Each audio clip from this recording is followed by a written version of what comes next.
Good morning, guys. Big sell-off in Nasdaq at the open. First thing I noticed.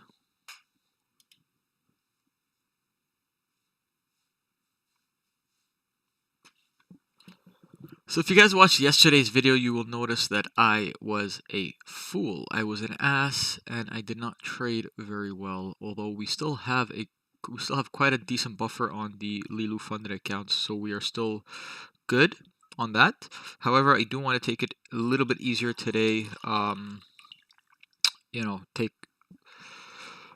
don't want to size up too much on those accounts. I want to build the account up a little bit before I start to size up. So we'll be going maybe anywhere between 2 and 6 micro lots on Nasdaq, depending on the volatility of the day.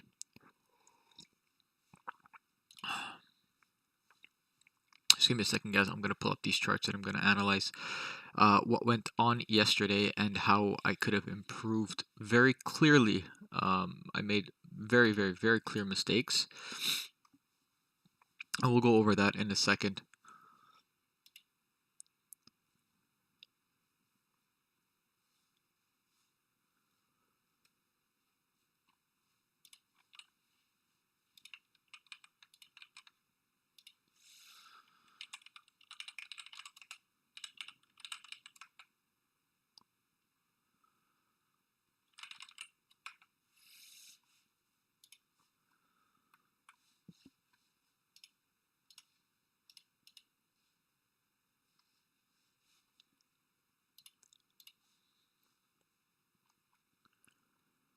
So yesterday was a major, major sell-off. This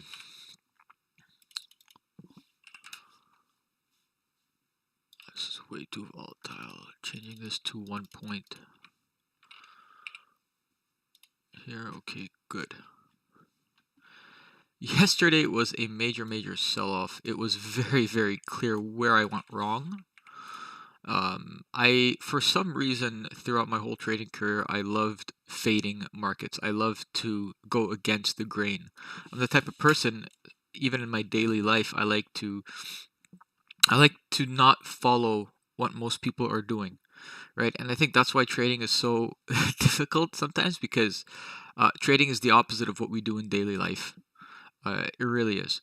And a prime example was yesterday, because for whatever reason, I tried to buy throughout this whole move down.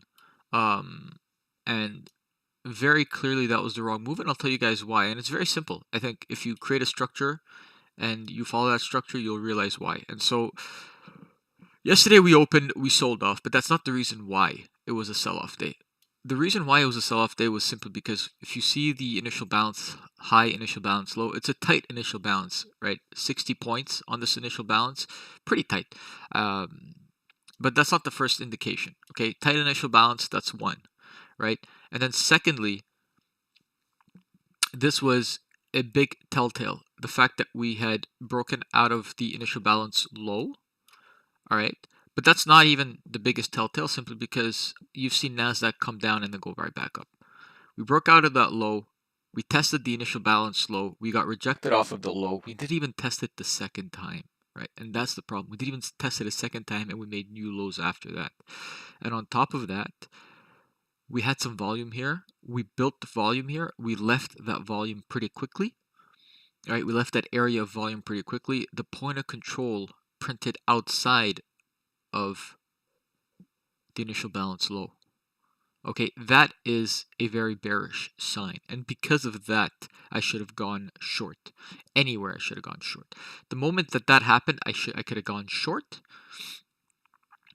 And I could have actually made a shit ton of money. But I didn't. I kept buying and buying and buying. And not only that, the second time the point of control came back down, the moment it came down, Nasdaq sold off another 324, 269. Nasdaq sold off 70 points the moment that happened.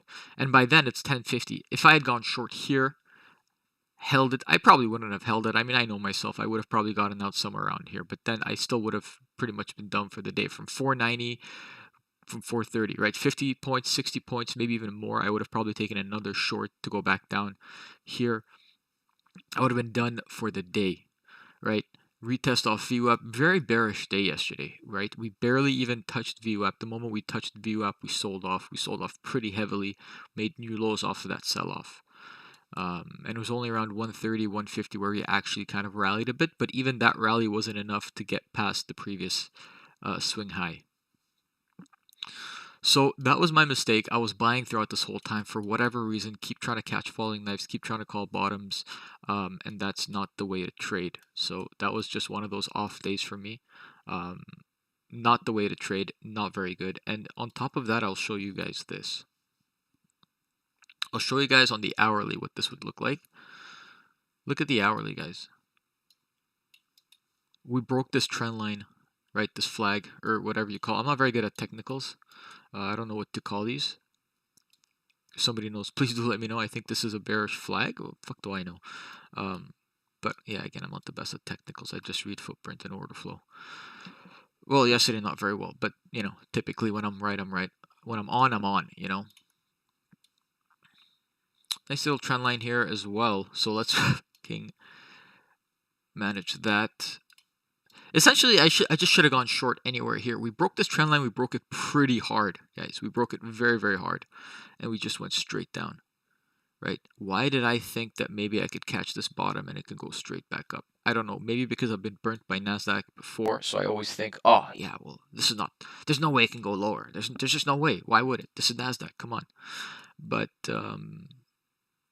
you know, it is what it is. Can this be, I don't know, maybe? What do you guys think?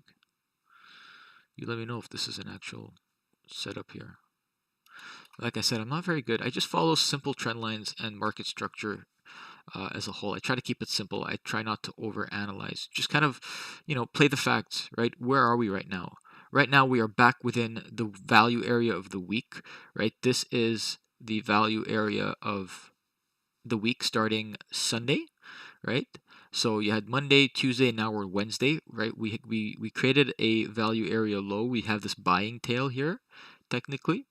And now we are hovering within the week's value area between 12,360 and 12,605. We didn't test the value area low yet, but we did get rejected off of VWAP at the open. As you can see, this green line is VWAP. Again, this is a weekly VWAP. Nice to see like a bigger time frame, a larger time frame rather. I want to go to the daily. This is the daily here. So we are right on this trend line at the daily. We did close below it, but that's not much to me though, because these trend lines are never really accurate. It doesn't mean just because you close below the trend line that it's a big sell, right? Close below it. Now we're back above it. It's not about closing below, I don't think. Yeah, I don't think it's much to do about, you know, where we closed below. Although it does have some sort of an indication, but maybe not for trend lines. Maybe you can say that it closed below an EMA or an SMA, or maybe it closed below the previous day, you know. Maybe those are more significant than an actual trend line, because trend lines are just arbitrary. So we're still hovering around here. We don't know what we want to do. I think if we go below yesterday's low, then yes, we're bearish. I think we can say that much. Right? We go below 1243 or 12247, then yes, we are bearish. Anything above, bullish, and then otherwise we're just in a range. And it's quite possible, because we've had such a large day yesterday, maybe we might just range in between this.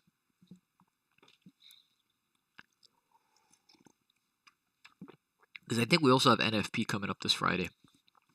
So that's also one thing to monitor. But for now, it seems to me that we have rejected off of this long-term trend line. Long-term trend line, not necessarily. But it seems to me like we had rejected quite heavily. Look at this. Massive sell-off and then this big wick. That's nice. That's quite telling. Look at that big wick on the hourly, and you can see what it looks like over here. Can we make highs? This is rejection off T+2. clear rejection off T+2. I think if we break T+2, then I'm going to be looking to buy. I think I need to take this slow, and I need to. Right now we're ranging. We're essentially just ranging. POCs within the initial balance. We have a. I would say it's not wide. It's not narrow. It's narrow wide-ish. I would say yesterday was around 60 points. Now it's 86 points. A really wide initial balance was a few days ago. I think it was Monday. Was it Monday? No, it wasn't Monday. Yes, 122 points. That's a wide initial balance. 122 points initial balance. And you can see that the market ranged all day. It just ranged. Right? Let's go look at another. I moved this accidentally. This is a very tight initial balance. Look what happened. Big down day on this tight initial balance. I think this was Jackson Hole. Yes, on Friday it was Jackson Hole. So the initial balance kind of made sense because at market open we didn't really know anything until 10 a.m. Let's look at it over here. Tight initial balance, 47 points on this one, right? And this was kind of like an uptrend day. Maybe not the cleanest, but whatever, right? Not the cleanest of days, but definitely not a range day. Tight initial balance, 55 points. Where's this? Yeah, IB high, IB low, 55 points. We broke out. I want to see anything over 100 points. What tends to happen? 60 points, kind of broke out. It's kind of like a range day, but not necessarily because, well, it is a range day, but we technically did break out, right?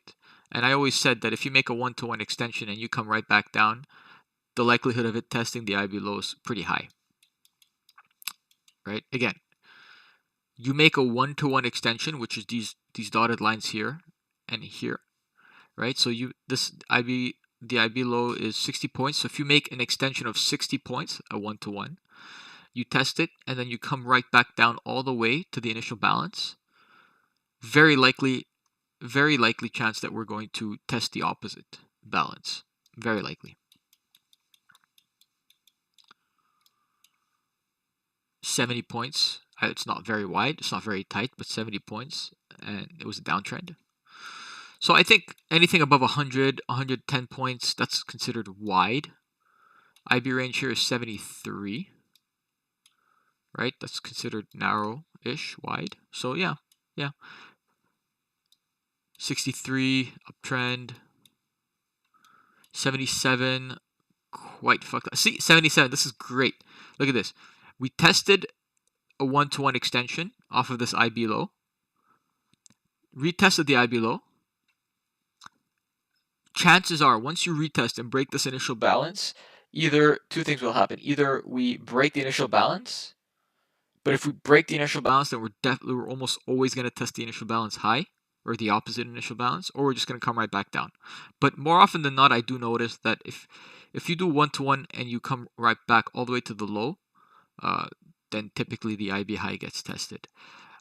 This one, if you had bought right here, you would have been quite offside by 57 points. But you could have taken this trade, you could have put in your stop somewhere here, and then if you saw a retesting of this, then you could probably go long for that break. See, same thing here. Test of the initial balance, the one-to-one extension, break the low, retest the highs, another one-to-one extension, another one-to-one extension to the top, come back down, retest the lows. So these are really good setups, actually. These are really, really, really good setups. We have seen, how many setups have we seen right now that was 100%? Well, I mean, it's not the biggest sample size, but I'll tell you from my experience that that's typically what happens. If you guys go look at any initial balance, one-to-one extension, reversal, the probabilities are pretty high. This was a 72 point. This day was a 72 point range initial balance with an uptrend. So yeah, the wider the initial balance, the more the likelihood of it being a range day. If it's a tight initial balance, then the more the likelihood of it being a breakout day or some sort.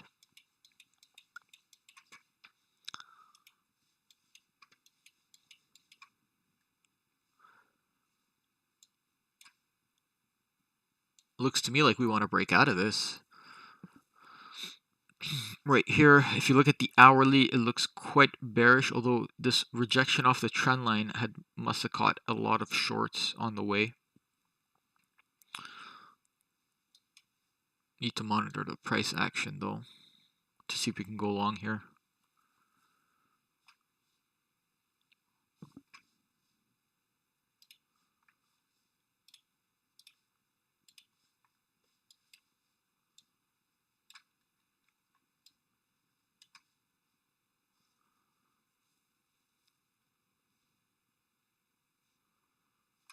Could probably break out of this right here. Oh, finally I get this. Finally you guys can see this. I don't know what happened, but now I actually get my positions.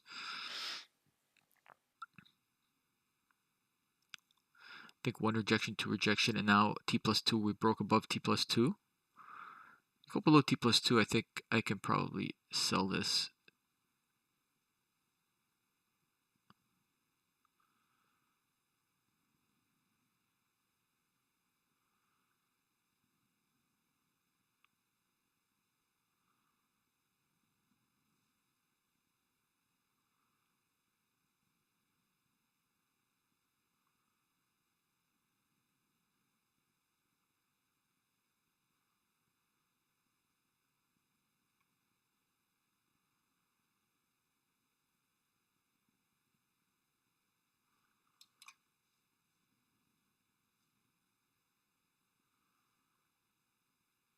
I might want to scratch this trade, or I might want to at least take a small loss on this trade so I can get back in at a better price.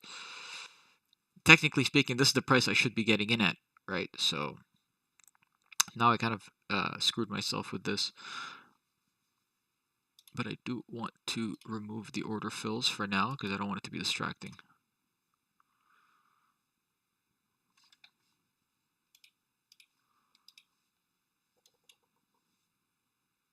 So it's like I could have put my stop here, but then when you realize that this should technically have been your entry, why would you put your stop at where your entry should have been?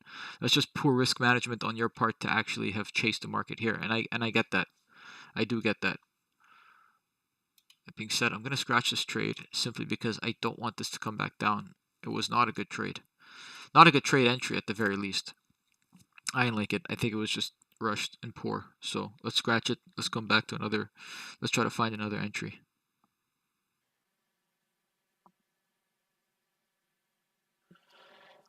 So interesting is that we crossed the open, right? We came back down and then we crossed it on the way back. Quite bullish, in my honest opinion. I think that's quite a bullish sign. If we come back down below the open, then watch out.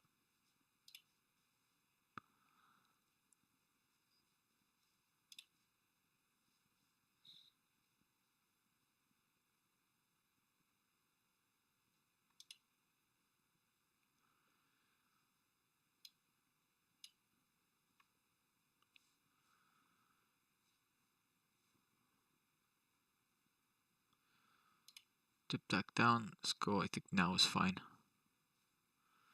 Pretty much my stop loss should be the open at 77.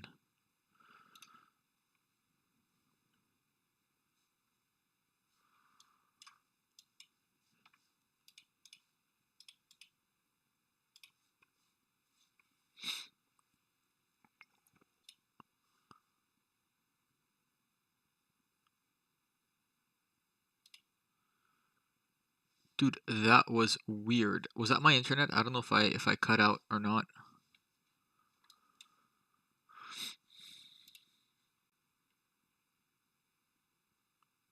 So weird. Thankfully I had my stop there.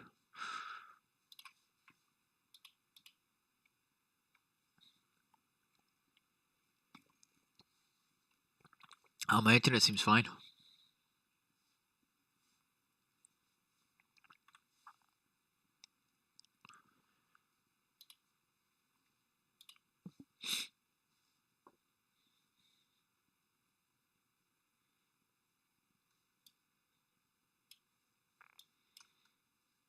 And that's it. That trade got me out. I wonder if we're gonna... I wonder though, I do wonder if we bounce back from here. That's the problem.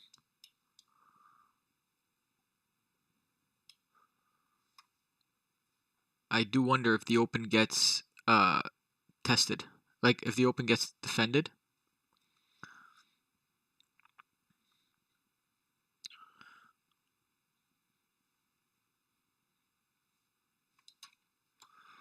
Seems to me like there is significant action here at the open. So I'm banking on the fact that the open does get tested.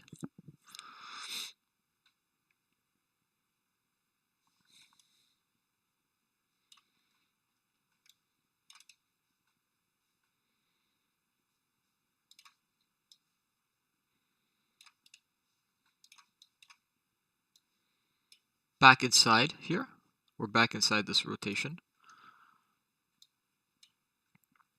This volume node needs to be broken on the way up. Otherwise, we can see a continuation down.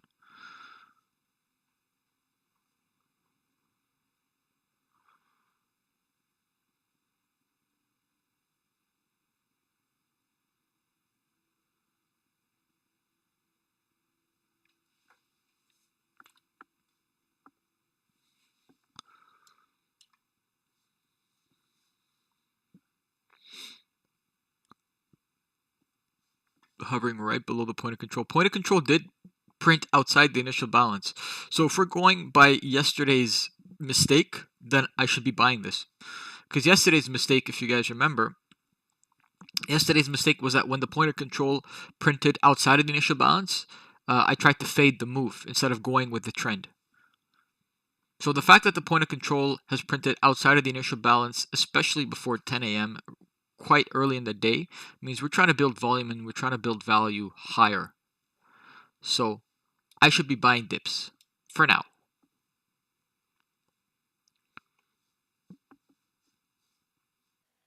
Gotta put a stop here just in case some BS like what happened earlier happens again.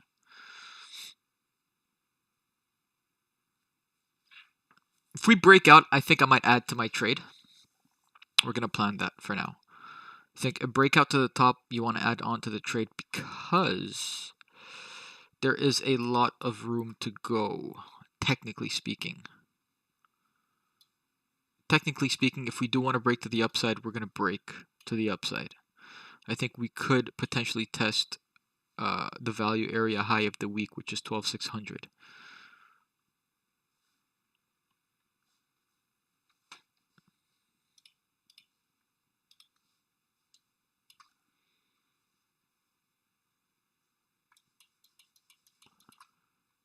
Big sell-off here. See if VWAP actually holds.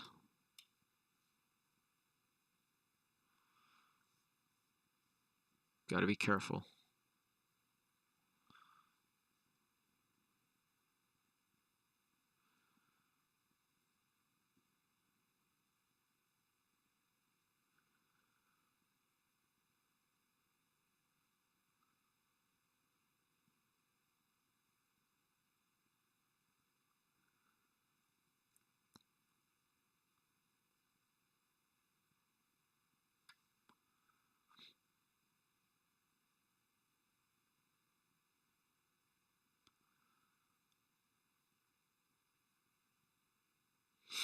No, we got rejected. This might go back down to the low. Either this midpoint or the low. Hey, good morning, Hefe.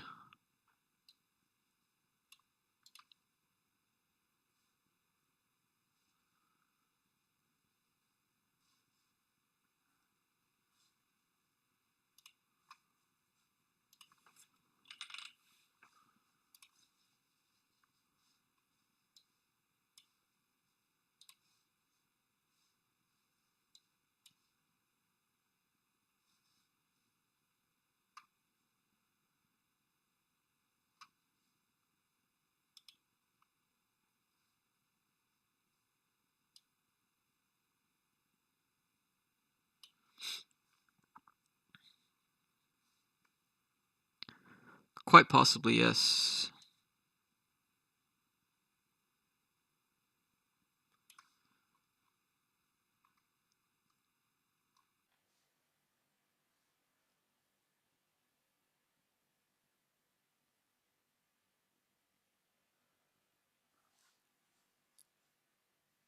I just don't know if we retest 12,400. All right, point of control's back within initial balance. Let's see if we can go short somewhere here.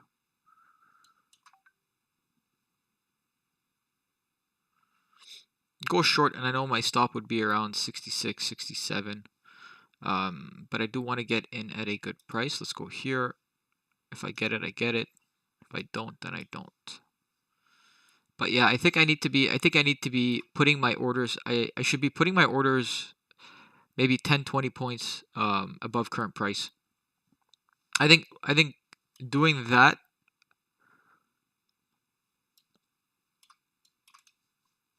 by doing that, I kind of decrease my risk. And I think it's smarter to do it that way. So we're going short because the point of control just printed again within the initial bound. So this was kind of like a rejection. And so you have a lot of volume up here that that I'd be looking to sell to get out of their positions.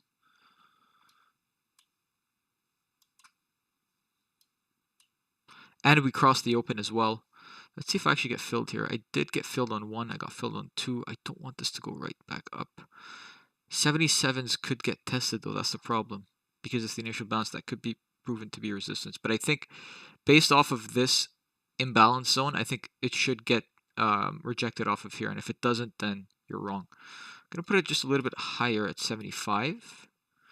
Just in case. But that should be my final line in the sand.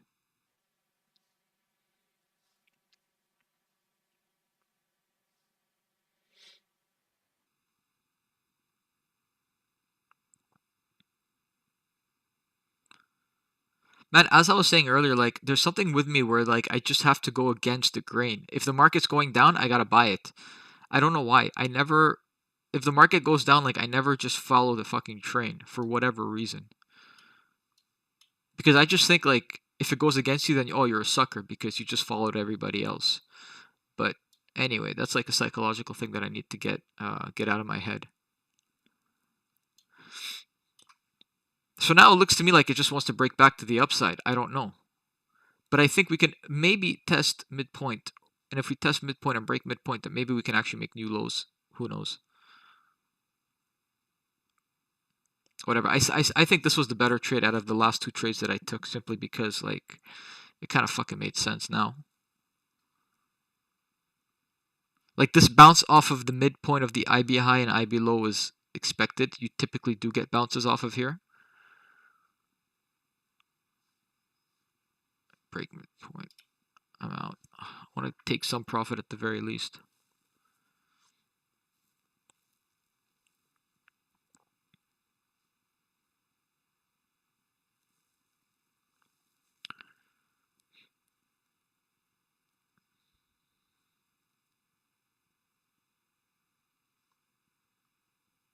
Oh, this was always there. This was always there. I just need to figure out the settings, man, because sometimes...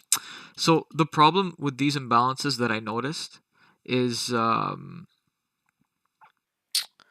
of a gun. Hefe. Why do I do this? I don't hold long enough.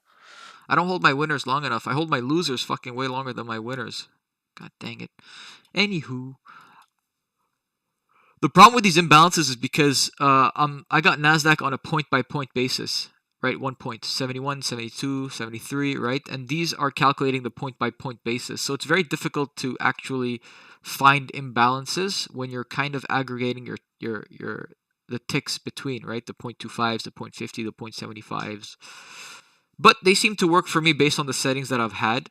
And these are stacked imbalances. So this is quite strong to see a stacked imbalance. Like, that's like a lot of ticks, man. That's a lot of ticks right here.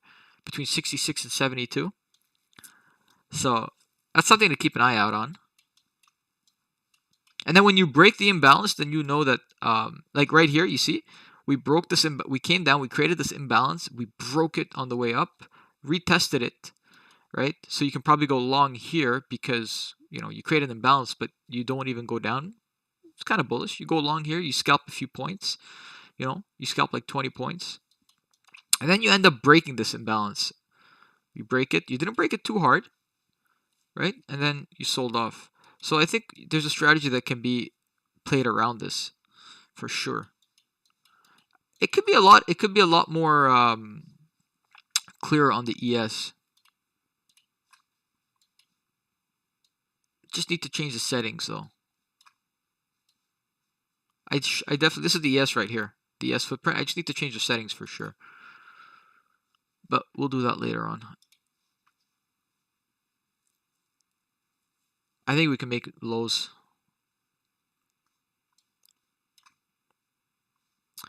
But the midpoint, you know what though? What worries me is the fact that the midpoint seems to be holding here. This is what worries me. One test, two tests, three tests. If we don't break, going long here could be the right idea simply because we did attempt to make highs today. So we could attempt to make highs again.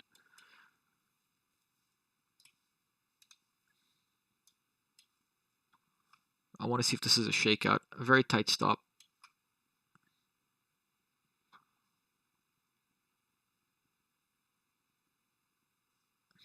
Yeah, we break midpoint here for sure. We go up to 50, 55, I think.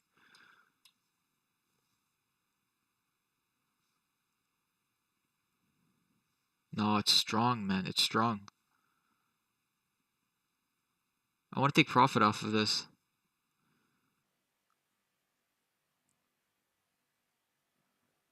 I think 35. Yeah, there you go. Let's go. Break out of that. It's fine. I'm good with that.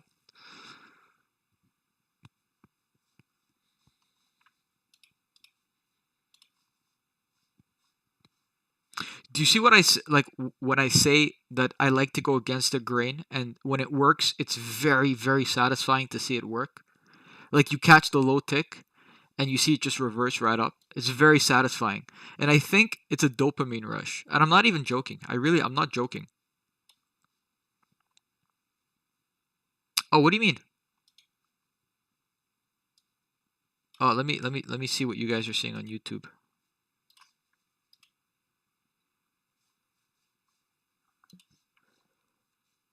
Why is that? Was it like this before? I would imagine it wasn't like this before because otherwise you would have said something.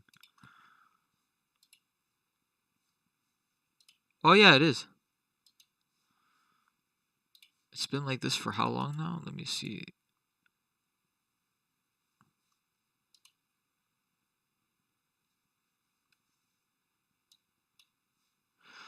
That is weird.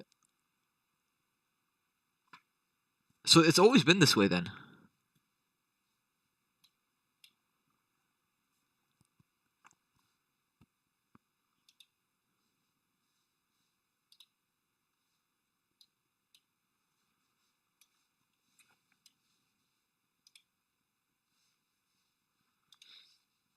It depends on the size of your screen though, I think.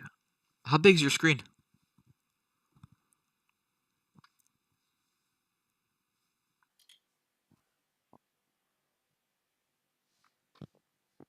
Oh man, that's not good. Because if you're squinting, most people are squinting as well. So it's not accurate for people. It's really not that accurate. What do you think I should do though? Like, because I want to show my whole screen. And so if I can't show my whole screen, then you guys don't really see the setup. Either that or I have to make my screen smaller.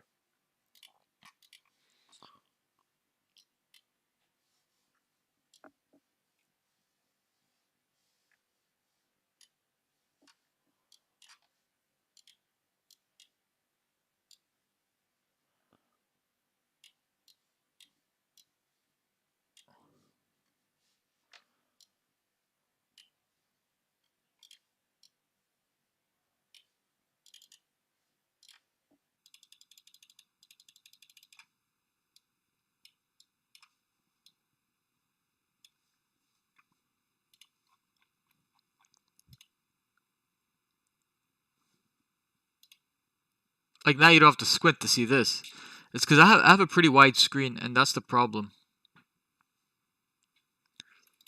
I could potentially fix it. I can get another screen.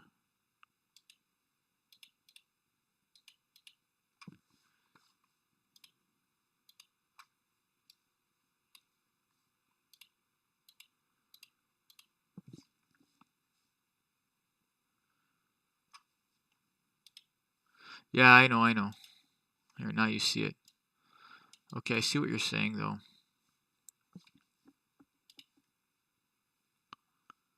Are you watching on a mobile phone or how are you watching? Because if you're watching on a mobile, then there's not much I can do to help you there because I think because I'm looking at this on my widescreen and I don't necessarily need to squint too much.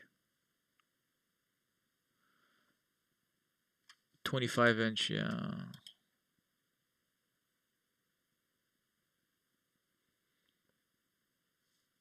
The quality of the numbers, like because I'm watching what you're watching right now on YouTube, and I can see that it's very difficult to see these numbers on the footprint. You can see the numbers on the price ladder, okay, I imagine.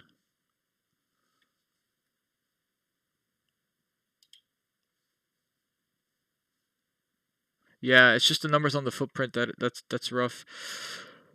I definitely need to, um, because I have a wide screen. I have an ultra wide screen, and I think that affects a lot the resolution.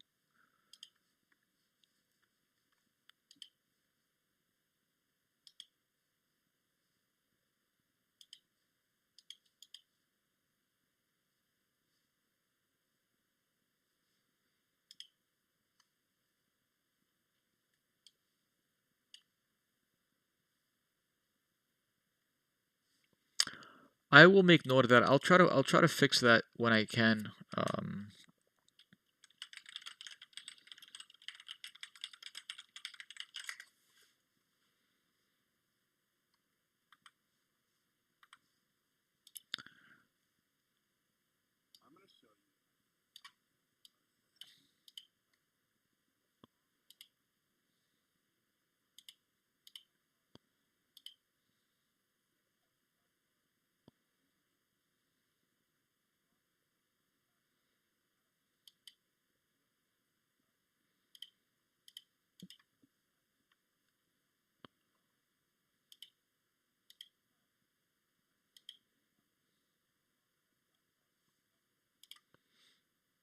Because I don't like that. I want to see how I can actually like how I can help you guys see better.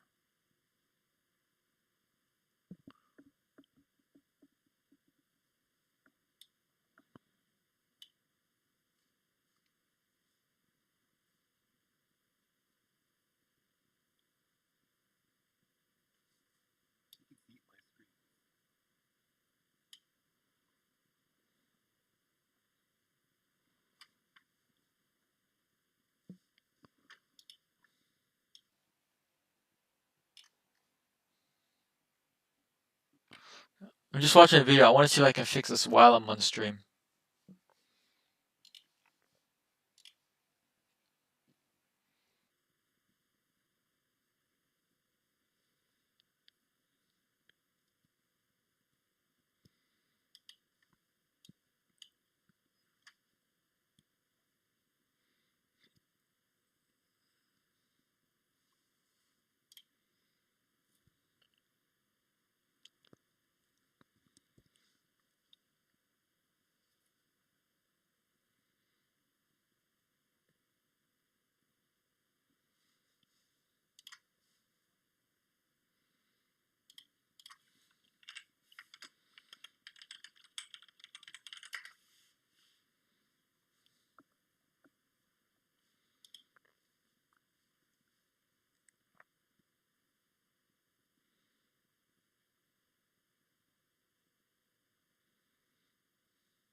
Okay, sorry about that.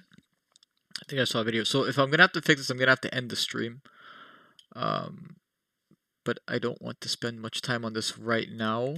I think I will try to fix this for tomorrow. I'll try to make sure that this is working for tomorrow.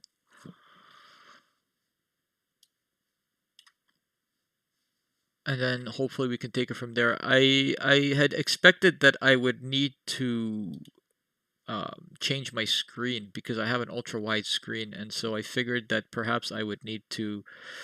I have three screens. One is ultra wide, and the other two are normal. I might just have to put my. I might just have to go to my normal screens. Unfortunately, for me. But if it means that you guys can see better, then I think that's what I should do. I'll spend some time and I'll try to fix this. But if you're squinting, then it's not very good. So I apologize. I apologize about that.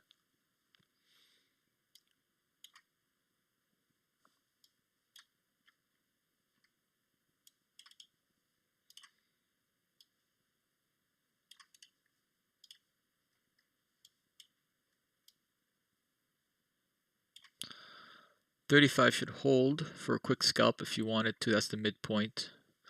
Yeah, if you got in at 35, you would have definitely taken 10 points there. But I wouldn't like a retest of 35. So that trade is missed.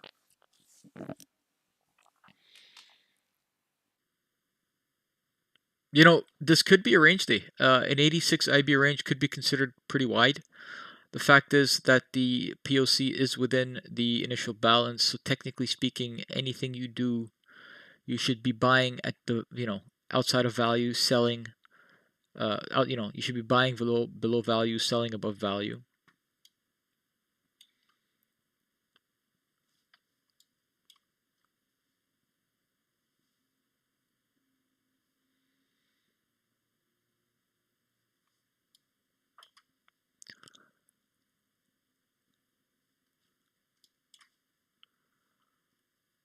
Retest of this, I think, yeah.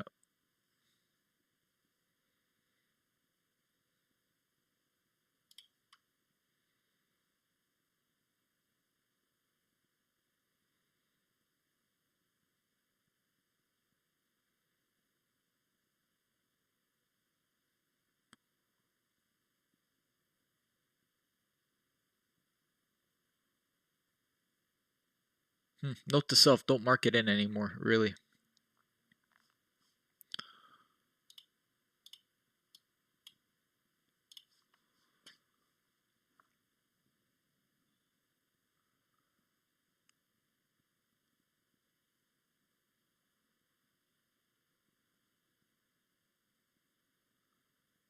So between 24 and 35 would be a range. Below this, then you got to get out.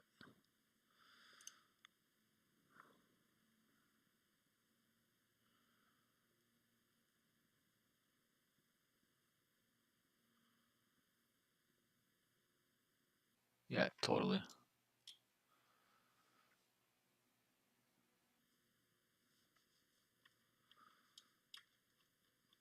No, I think going short is definitely the move in a day like today. I think we might want to test this trend line, this longer term trend line on the 1 hour. So 2400. Quite possible that we could test this again. We already tested it actually. We tested that low. We bounced off of that IB low, and now we're midpoint. Midpoint got rejected. So very possible that you go up like this, down, test midpoint, get rejected, continue lower.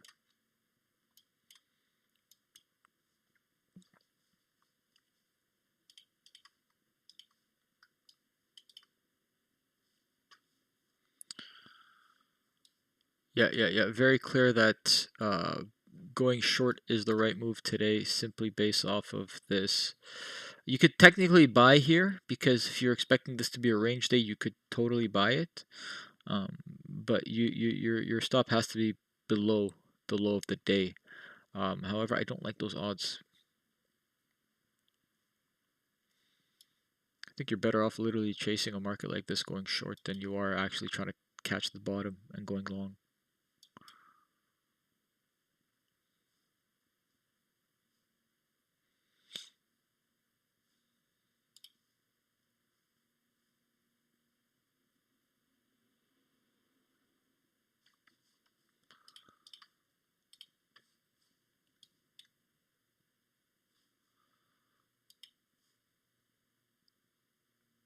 Yeah, I don't think we bounce off of this, in all fairness. I think this is really heavy.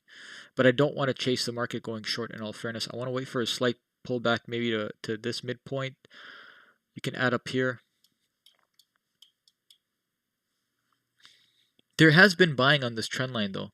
I'm looking at the hourly trend line. There has definitely been buying because we bounced off of it a few times. But again, the more bounces you get, the weaker it becomes.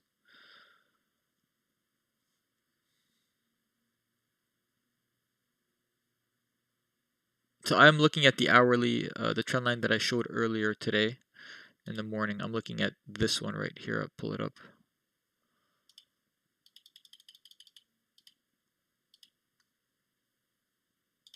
Right here. This trend line right here on the hourly. Right? That's at 12,400. Bounced off it once, came back, tested here again, came back up, and then this test wasn't strong enough to actually go higher. So I do think we come off of, I think we make new lows based on the fact that we came all the way back up, crossed the open once, crossed the open twice. Bearish. I think the best entry would be 24. That would be a good entry, or midpoint at 14, which it seems to me like I've missed.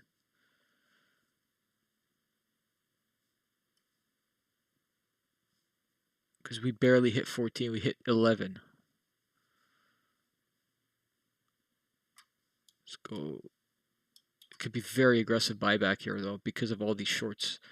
You get trapped here, it could be very aggressive, technically. If you're short here and you get trapped, this could shoot up. This could shoot up, but retests are always possible, you know? I think the biggest line in the sand would be midpoint, 35. You don't want to go above that. You don't want to be touching VPOC.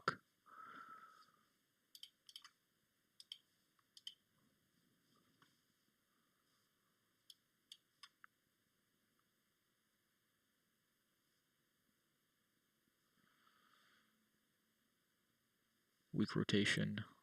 Don't want to mark it in. I don't want to mark it in. I think every time I mark it in, I get really, really bad stops.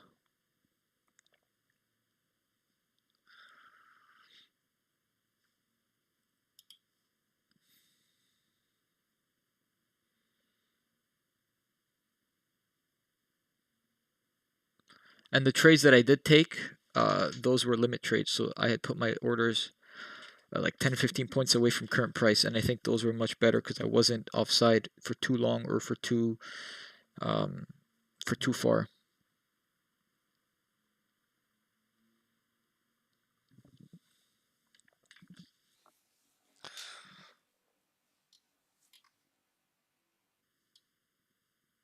Some absorption up here though, for sure, based on the volume. I will try to keep it like this just so you guys can see the footprint better. You don't have to squint your eyes.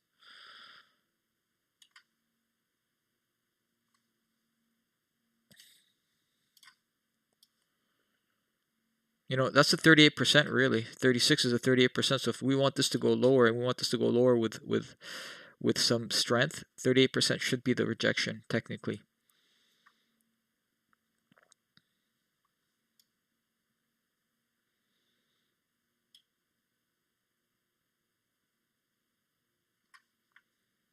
My execution is probably the worst though. If you notice, sometimes I think marketing in is not is not the ideal strategy. I should just leave these limit orders because, you know, like this was great. You see, this was like an extension. So technically, we shouldn't be going too high up, right? If I'd marketed in here thinking we were going to go down, I would have been offside already by 10, 15 points. And then putting my stop loss up here would have been terrible. So I need to really be patient with my limit orders. And yeah, you see, we tested the top of this box, we got rejected, and now we're making a new low. Like, fuck. Like, when I'm right, sometimes I can be really, really right, but I need to be very patient.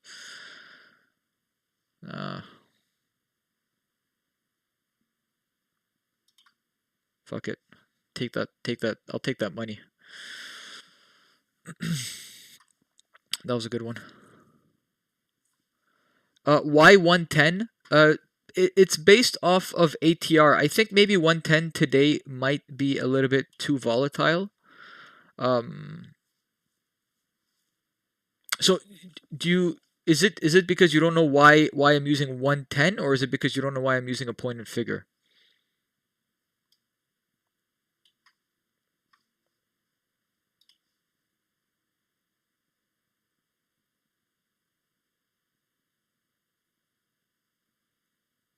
One ten. So how can I explain this best? Okay, let me take out the trusty pen. The trusty pen. Yeah, but we spoke about point and figure earlier, but I'll go over it again. I'll go over it again because I know it can get a bit confusing.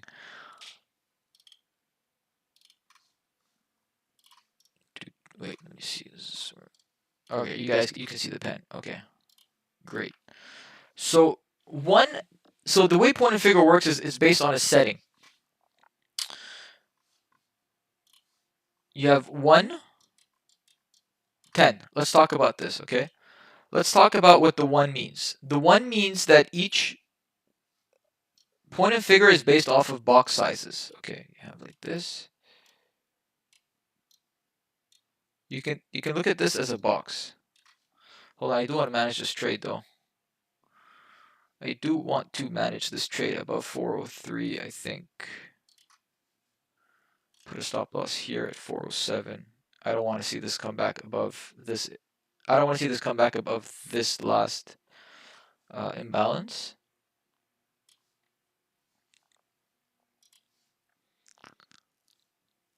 Just give me a sec, Hefe. I want to figure out what's going on here. We're building volume here. I want to see if we can make lows off of this. Technically speaking, I don't like the structure here where, well, I do. I like seeing volume here, but I don't want to see us go above volume because the fact is that these guys could cause the rally up because they could be trapped. You know, you go short late over here. So these guys could technically cause, if they start to panic, they can cause a rally going up. So I want to see this make lows from here.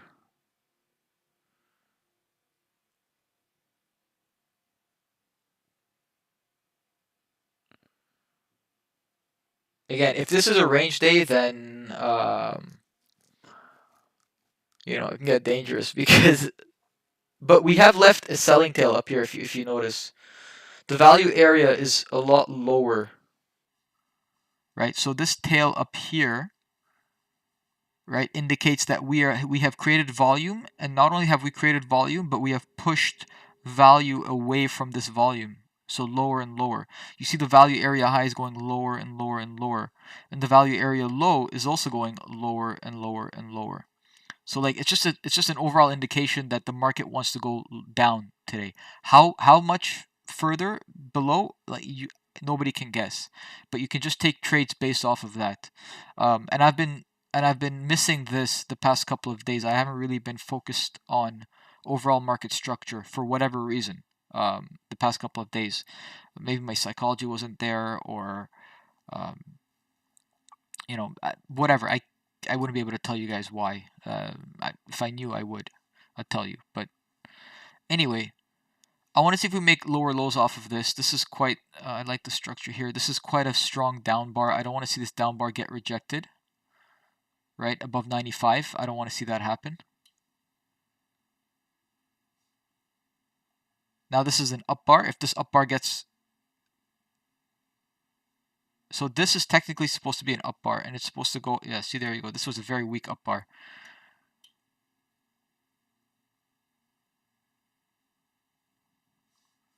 $60 is my target. If I could get out. Get out real quick. And that's it. Good trade. Alright, now that I can actually focus, sorry Hefe, now that I can actually focus. So the way point and figure works is, let's go here, right? Consider this as a footprint, right? You have these little boxes, okay? These are boxes. This is considered a box. This 1 indicates the size of the box, right? So if you had a 2, then it would consider 2 prices as the size of one box. If you had 3, then it would consider 3 sizes as the price of one box. Okay, so let's forget that for a second. I always keep it at 1 because it's the simplest to play around with. It's really the second number that you need to focus, the 10, or whatever number. This could be either a 16, this could be either an 8. It doesn't matter, but the second number is the one you should focus on. It's the one that's most simple to understand. So say you have a footprint over here, right? Say you have a footprint over here. The way the footprint works is the way this point and figure works, not just for footprints, but even for a candle bar, the way rotation-based charts work is,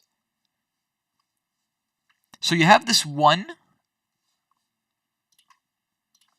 you have the 1, and you have the 10. Okay, the way it works is this 10 indicates the number or the reversal size, right? So say you have a down bar, right? Let's just say you have a down bar. This is one down bar, okay? The second bar will only print, you'll only get a new bar, okay, once you reverse 10 points, or whatever number you indicate. Once you reverse, now it's 10, let's just say it's 10. Once you reverse 10 points from the low, or from the high if it's an up bar. So because this is a down bar, this is going down, the lowest point is here. If price reverses 1, 2, 3, 4, 5, 6, 7, 8, 9, 10, then you print a new bar. And this is considered an up bar because the last one was a down bar. Now you get an up bar. And let's just say this up bar is a very strong bar, like a really strong bar. When you see a bar like this, that means price has never reversed 10 points. Price has never reversed 10 points from the high. Right? So it means that this rotation right here is very strong, simply because you haven't even built a second bar, right? So you have this long bar up here. That indicates that price has never reversed by 10 points. 1, 2, 3, whatever. Let's just say that's 10 points. A new bar would be created here. But the fact is that, like, if we don't reverse 10 points from the top of this bar, and a new bar is not created, then this is a very strong move up, and you should be watching this bar, right? Because you don't want to reverse this bar all the way back down. Make sense a little bit? If I'm not making sense and you want me to explain it better, let me know. I'll try to explain it as best as I can. So you see this is that this was an up bar, and then 10 points down. 1, 2, 3, 4, 5, 6, 7, 8, 9, 10. A new bar was printed here. We tried to go up a bit, came back down, right? And then from the low point, 1, 2, 3, 4, 5, 6, 7, 8, 9, 10. We created a new bar. Oh, that moved a little bit. We created a new bar. Let's look at it in real time, though. Okay, let's look at it in real time. So this is an what is this? Up bar, down bar, up bar, down bar, up bar, down bar. Let's look at it in real time. This is a down bar. So this needs to reverse 10 points from the top, from the bottom. 1, 2, 3, 4, 5, 6. Okay, 1, 2, 3, 4, 5, 6, 7. It creates a new low. It creates a new low, and this is a pretty strong one, right? This is a pretty strong down bar. Well, I wouldn't say it's a pretty strong down bar because you've had stronger ones. But if this reverses 10 points from here, 1, 2, 3, 4, 5, 6, 7, 8, 9, 10. Here, this is where a new bar got created. You saw that, right? Live. Now this is an up bar. So technically, if we reverse 10 points from the top of this bar, right, from the high point of this bar, you create a new bar. So you can think about how that can benefit your trading and how that can benefit the way you view markets if you're day trading. If you're swing trading, there's no point because you're looking at it long term. But if you're day trading this, and you want to see the rotations, right? You want to see how the market is moving. Your eyes should really be trained to fixate on the rotations, like this. You should really train your eyes to look at it this way. Because it just shows you what the market wants to do. It just shows you the rotations of the market. Like, came down, up, down, up, down, up. You see? Twice this rotation held right here. This line held.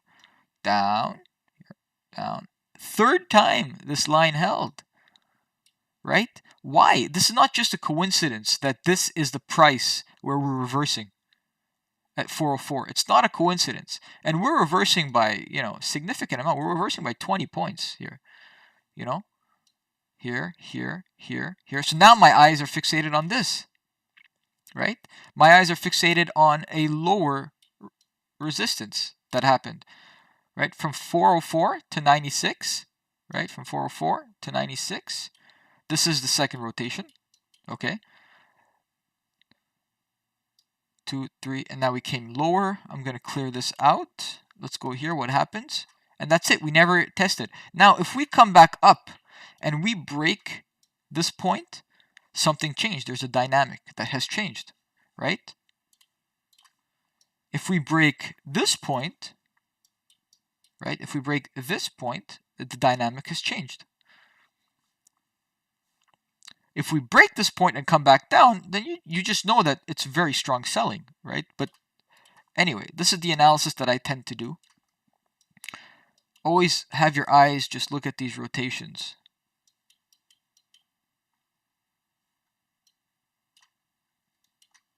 You can get some quick points here, like some quick scalping points.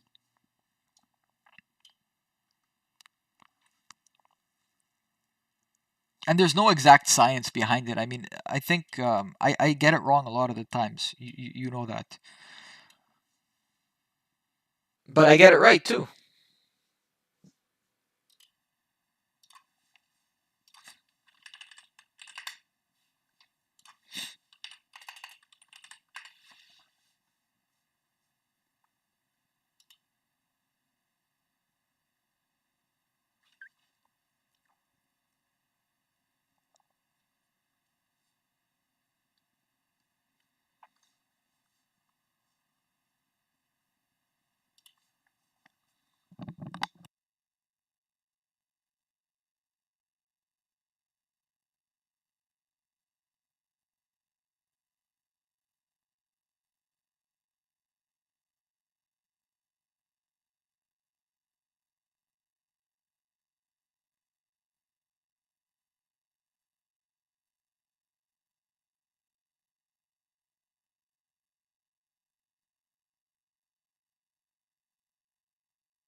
You saw that? We broke out of this rotation, and we broke out of this rotation quite hard. 74 to 90 to 95. And it's no surprise that we rejected off of 95, which we spoke about here. It's no surprise. Now we might come back down. So before, I used to use 116 because it was an incredibly volatile day, right? But 110 seems to work for me on days like today, and on how I like to trade. 110 seems to work. You can do 1.8, you can do 1.6, but if I do 1.6, your eyes are going to be going all over the place. Like, I could do 1.6, but these are very tight rotations, right? And I think Nasdaq, based on ATR, it's incredibly volatile. Like, 1.6 is, you're going to get a lot of rotations off of 1.6. You're going to get a lot of, like, reversals off of 1.6. Because it only has to go down 6 points to create a new bar. So it could literally, like this, back, and then go, I think 10 points is a good number.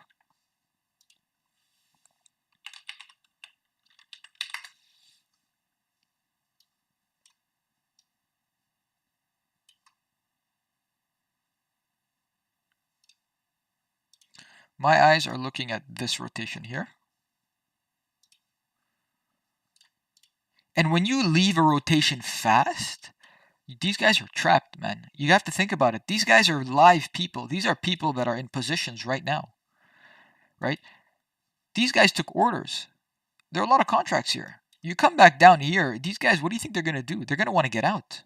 And if you don't even give them the opportunity to get out, price is just going to continue further and further. I would have gone long at 75, but 75 didn't even get hit.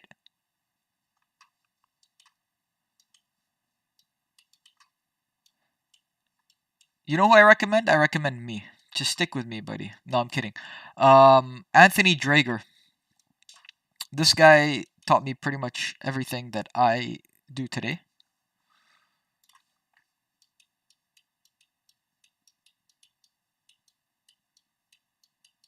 Anthony. I think it's like this. I think that's how you spell his name. Anthony Drager. He has a group, but it's quite expensive. It's like a few $1,000s. Like it's not it's not very cheap.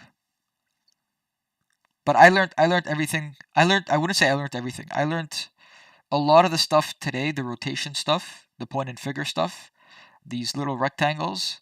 Um, the basis was a lot from him, and then I just created on top of that. I built on top of that based on what works for me. Yeah, dude, I know, man. I'm really grateful that you have. Really, really grateful, man. I get very happy when I see you come online.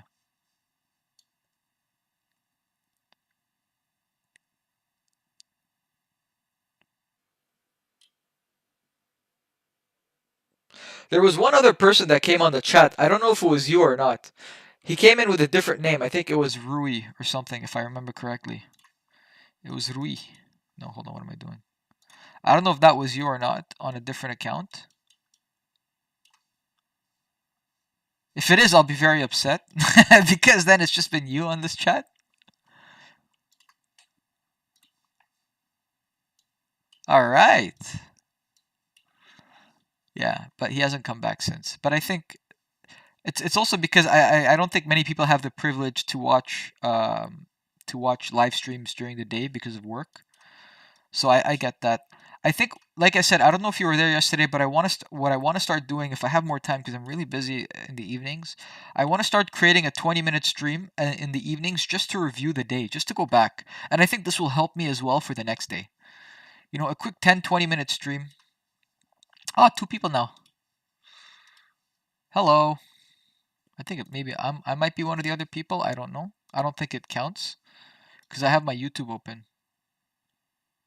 Probably not actually. Let's see if I close this.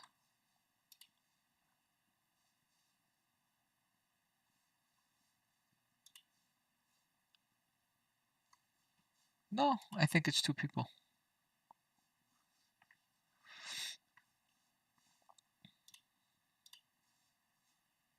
So look at this rotation now. It's quite interesting.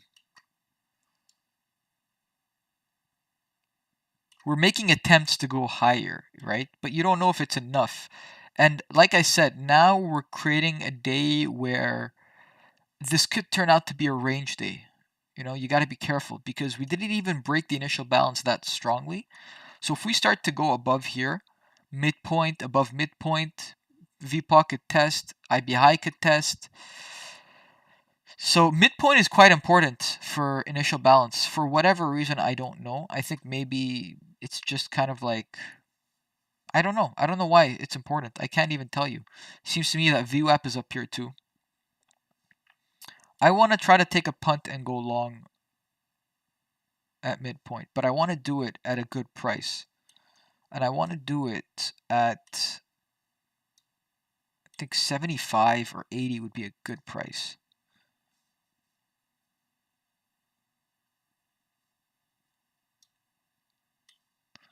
$3,780. I think this would be a good price. If I get filled, I get filled. If I don't get filled, I don't get filled. I think the 3 trades that I took today, the best trades that I took today, were me not marketing in. Say I market in right now. I get offside 80 points. I get offside 20 points. Like, I would be putting my stop down here when my entry should have been here, you know? And I've done this the past couple of days and I've had bad days. So I need to really, really remember this and to stop trading like an asshole. And I wish that with more viewers, you guys can recognize that and you guys could tell me, hey Greg, you're trading like an asshole, stop. I'm like, yeah, you know what, you're right. I am trading like an asshole. Thanks.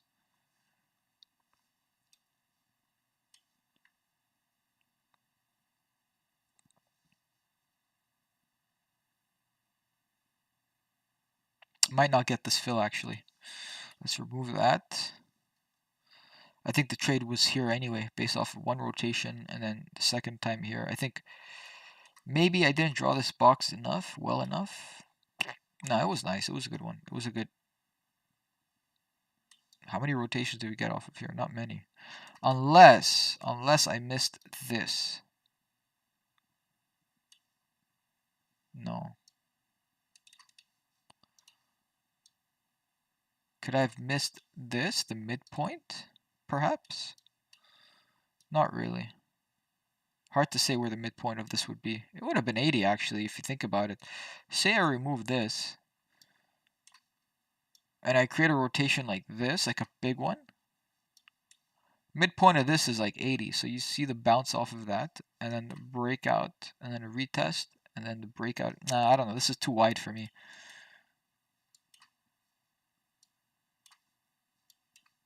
Yeah, I think you are tolerating my screen right now, but I think most people are not tolerating my screen.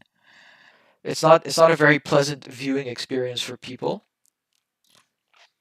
and that's okay. Like I'm not, that's fine. I can understand that because if I'm looking at my screen right now, and if I'm doing a wide screen, there's like you said, there's a lot of black borders. Like we're not stretching out this full screen for whatever reason, and I need to figure that out. I need to fix that.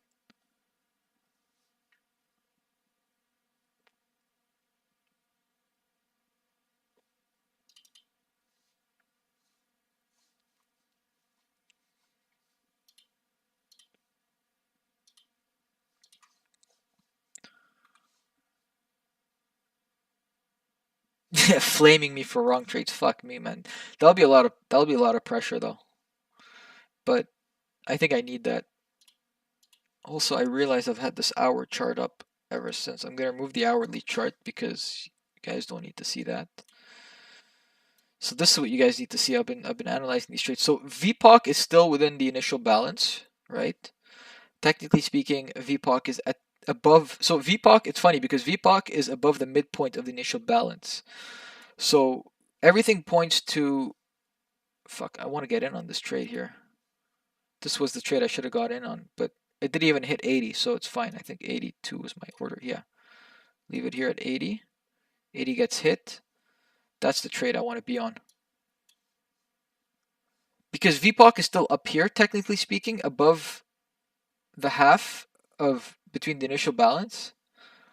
So it's kind of a range day. I mean, we don't have much volume down here to say that, you know what, we want to go lower. Majority of the volume is here. Majority of the volume is here, and I do think that we are still within a range day, although this down bar is quite strong. So we need to monitor this. And it's building volume on the way down, right? So you don't want to see a situation where it continues lower. Unless it goes like this and then comes back above this volume node above 81, and then it could test this volume node and go back above this volume node and then make a higher high off of this. Very possible this could be a shakeout.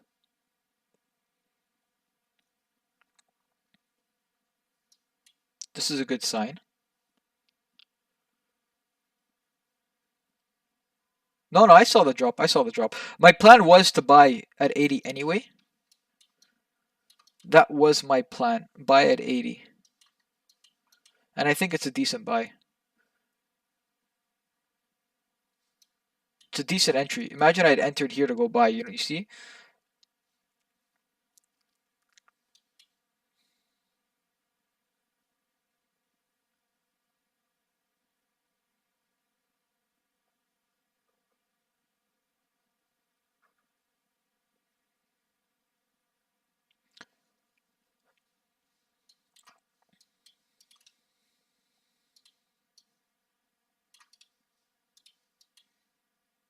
this could prove to be resistance, but we break out of this, then that's always a good sign.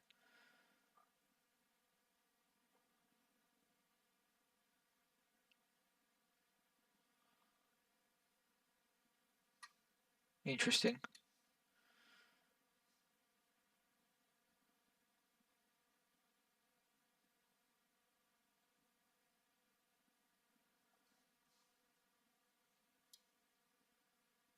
So I promise this is not me going against the trend. I really do think it's a range day because we have volume all over the place.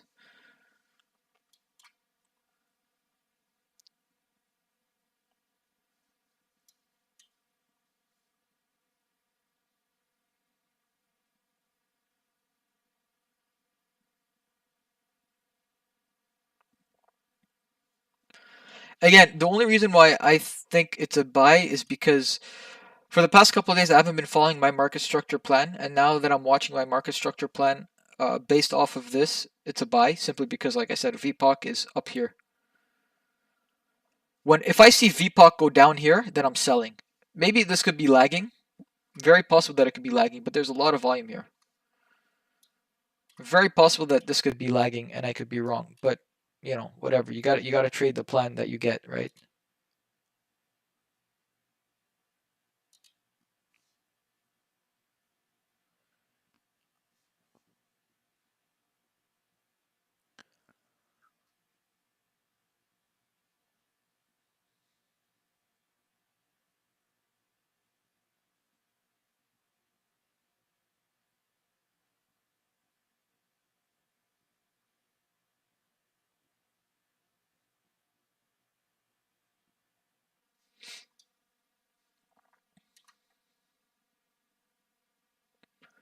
This looks bearish though. I mean, very strong down bar, and now, funny enough, I would think this is the 38% of this down bar. I don't even know it, but I think it. Yep, 38% of this down bar. Fibs doesn't have to be from a high to low. You can do a fib for anything.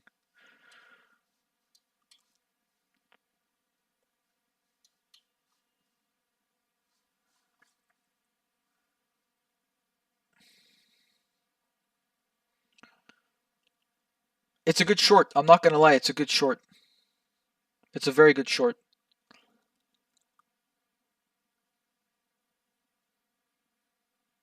Yeah, because it's a range day until it isn't. You know what I'm saying? It's very hard to determine a range day.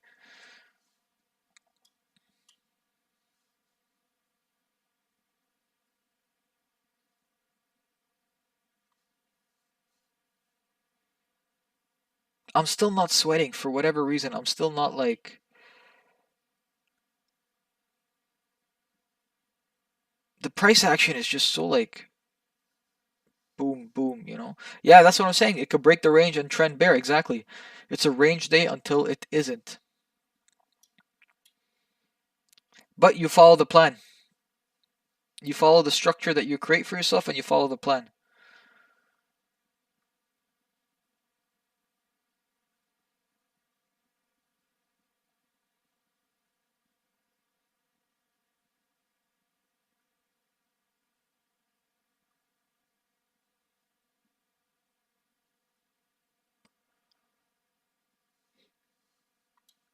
Well, the one thing is that you see we are trying to break out below. For sure because of this. This value this outside value area. It's interesting because value tried to go higher and now it's going lower. But then look, it's going lower. Wait, hold on. I don't think I have the right. Yeah. See, it's going lower. Value is definitely going lower. And not only that, but you see the POC is at the top of value area high. Very close to the top of the value area high. So the majority of the volume is up here.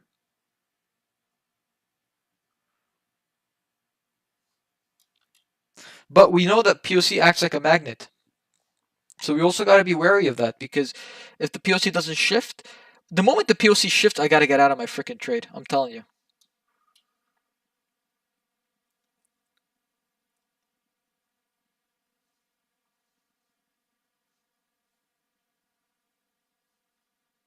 No, you don't need a plan. You need a structure. You need something to tell you sell or buy. Today is a sell day, it's a buy day, today is a range day, and then that's it. I think at the very least, if you have a sort of overall structure, it could help you. Looks like we're going to break. Fuck, I don't want to average in, man. That's an asshole move to average in on a trade, but I don't know, man. No, no. Let's not average in. Let's not average in.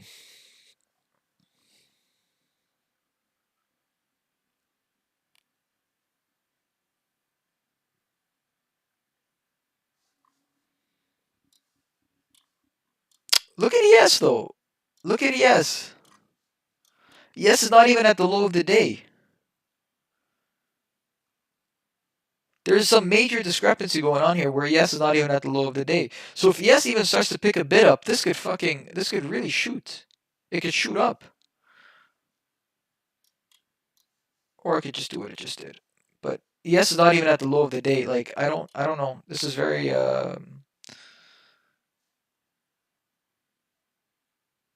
look at that. ES is finding a support. Nasdaq is just taking out the stops.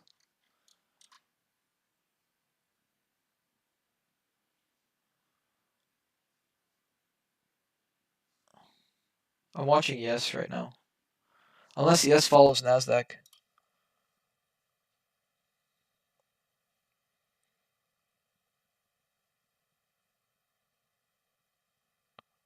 Go find a bid.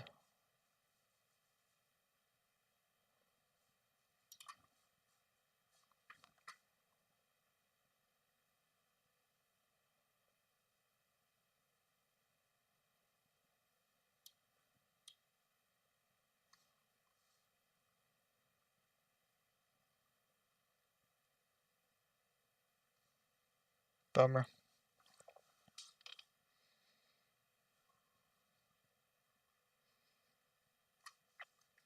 Yesterday's point of control is here. Oh my god. This is really breaking, my friends.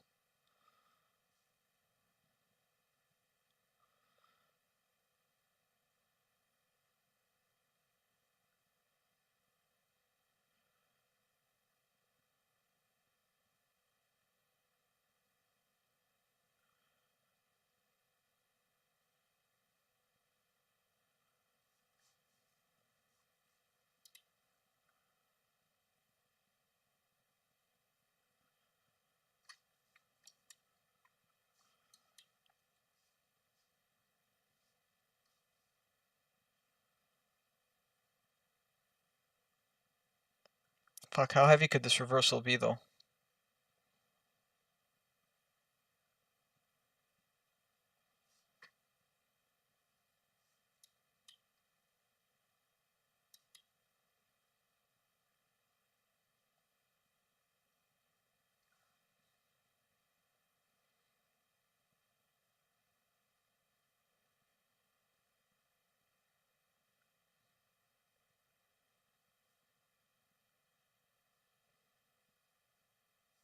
Break up above 46. Very bad.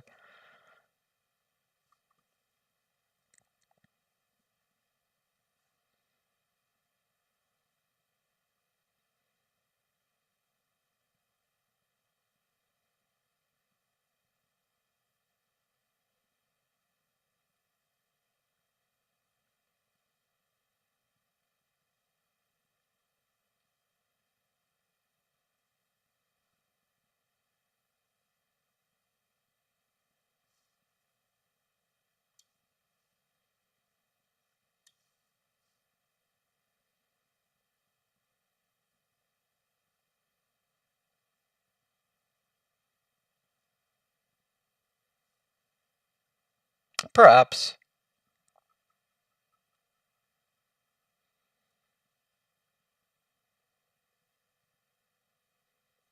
Or maybe I just called it wrong, really.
Rough, rough, rough. So ES was definitely lagging behind Nasdaq. When Nasdaq was at lows and ES was still up here, I thought that perhaps this could be a shakeout in Nasdaq and go back up.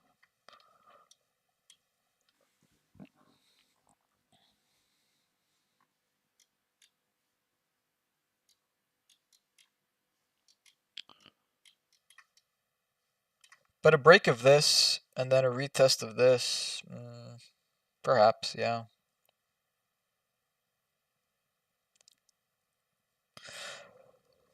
But also, I mean, for me, the point of control is still up here, so it's like you kind of wonder maybe the timing was wrong. I don't know.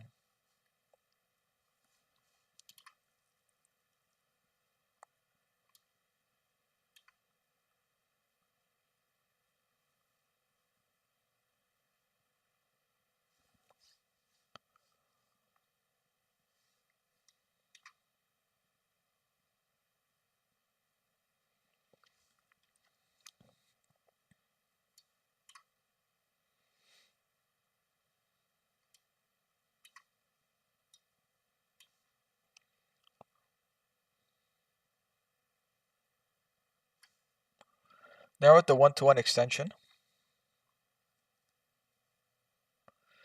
Yesterday's point of control is at 12,325. We're back within yesterday's value area, though. That's quite telling.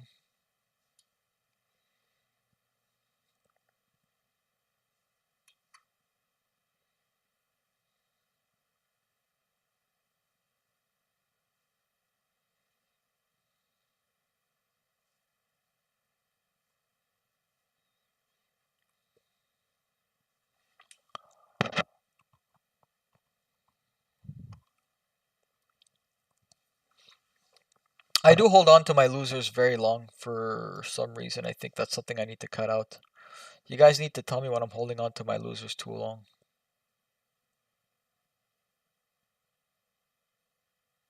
Like a reminder.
Alright, I want to take a continuation trade. I think we got room to go lower. I think we do, and I'll tell you guys why. Because the low of the week is 12,250. And after a massive down day like this, let's not try to fucking buy the dip.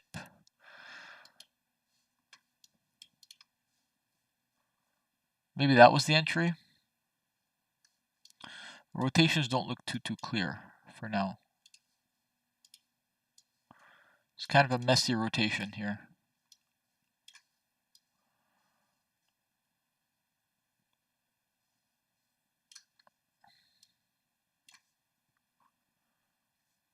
Maybe 360 could be like the best place. But what are the likelihood that we retrace up to here?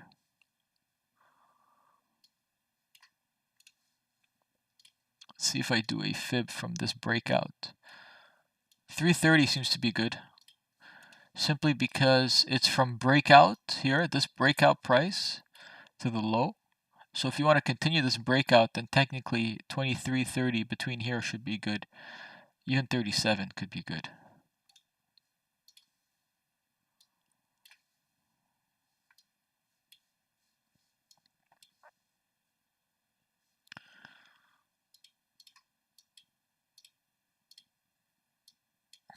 Very volatile day today, so let's not oversize ourselves. I think 4 micros is probably ideal.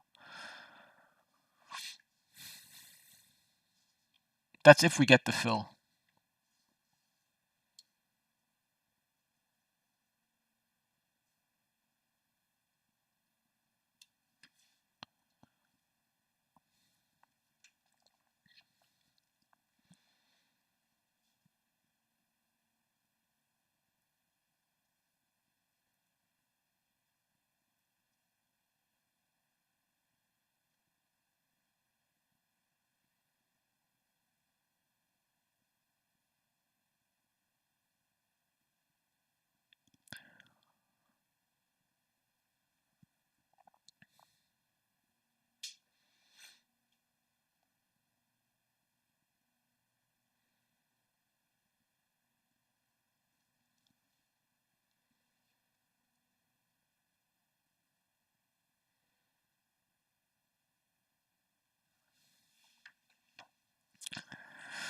But here's what I'm also worried about. Fuck, man, there's just so many things, right? So,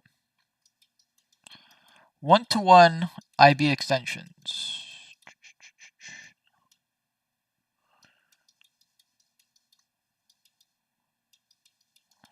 Find a 1-to-1 over here where you can.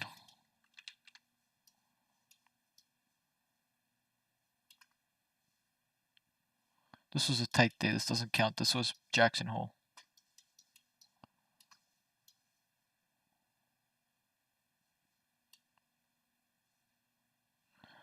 Tight range though.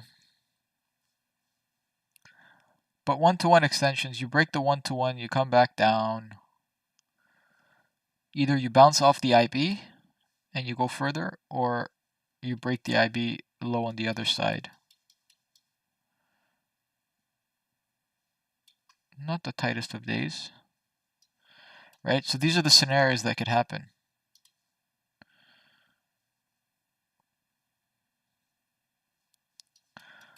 So I'm interested to see that when you do break, what happens to the POC?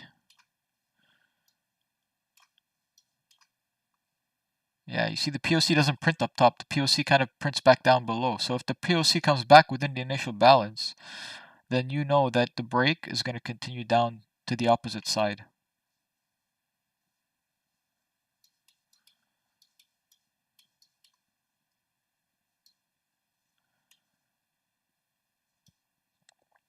Same for this. POC printed outside, right? There's no 1-to-1 extension. The POC is below the IB. This is very low. This is a clear downtrend. Same over here, clear downtrend. POC printed outside. POC, you did a 1-to-1 extension on the way down. The POC was kind of late to print outside. We touched the initial balance, but because we rejected, technically you could go short here, even if you don't have the confirmation. But then as soon as the point of control prints, you got to get out and maybe go long. Because this could be seen as like the bounce to go, higher.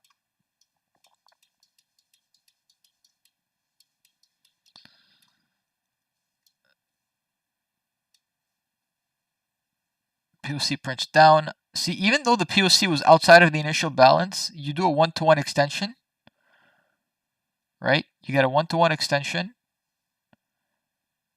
retest the initial balance, come back down, retest, come back down, retest, retest. Now you're hovering around the initial balance. You're creating this sort of like trend line. And then we break up to the upside.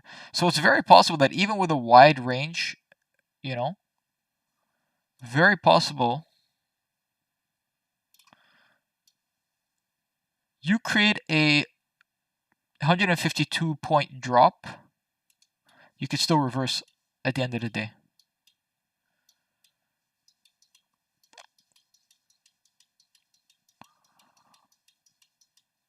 But wait, I want to see what happened here though. This was the Wednesday. I want to see where was the point of control. Point of control was literally inside the initial balance for up until 11:30. It changed at 11:30. 11:30 it came down. Even though it was down, still managed to come right back. It didn't even come back inside, but still, like, anything can happen. This point of control actually printed down late.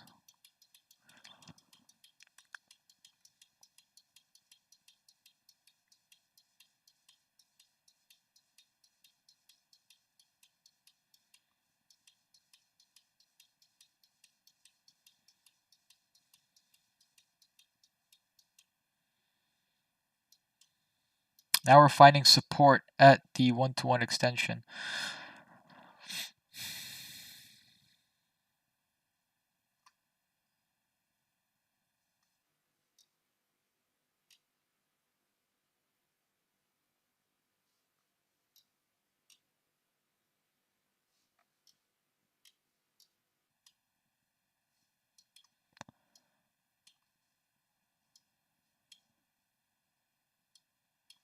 This might not get filled. This might not get filled.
Oh, come on.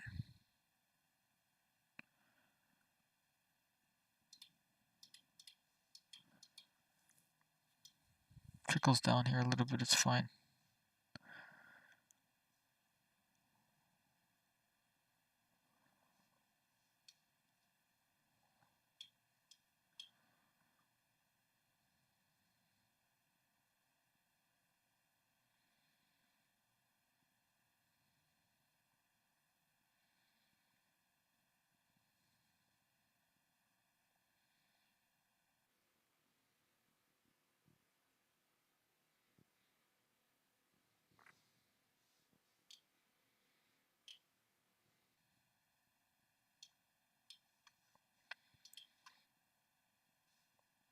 Oh, fuck, what did I do?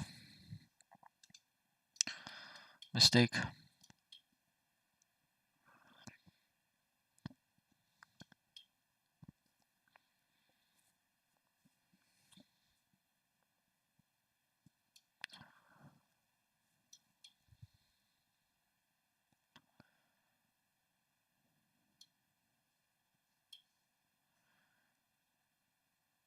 Hovering at this rotation is quite dangerous.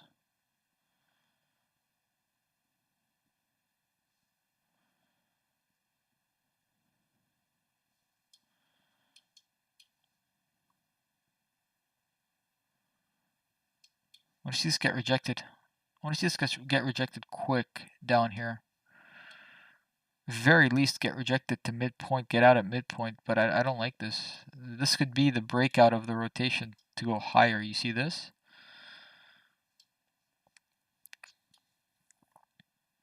Because we saw earlier, going back, we saw that even a one-to-one extension could still mean that we could reverse all the way.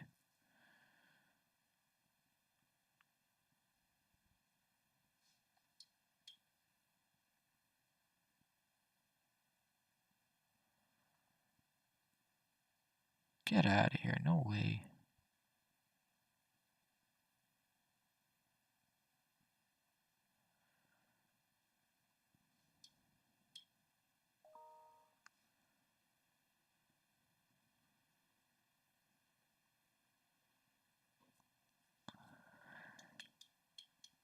Are you kidding me? Stopped literally up here. Wow.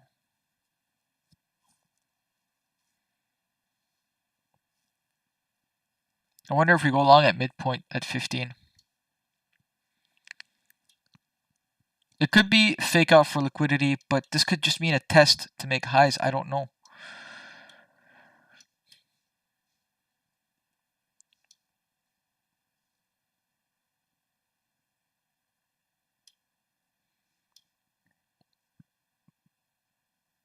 Because this is not good for shorts at the end of the day, simply because of the fact that we broke out of this, came back down.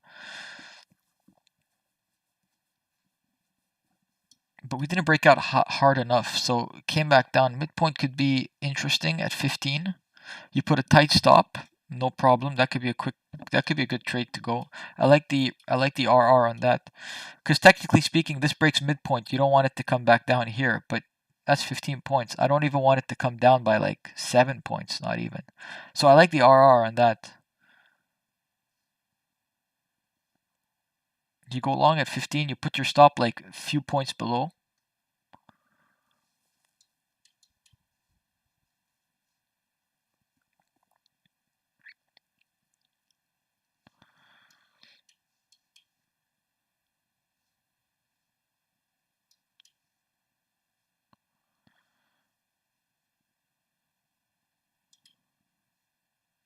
See if it comes back down to pick up. But look at the attempts to go higher though on this, right?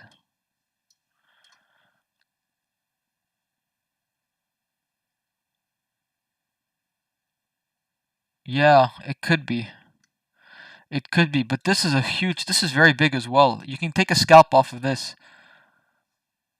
You can take a scalp trade off of this, because there's for sure going to get a rejection off of this.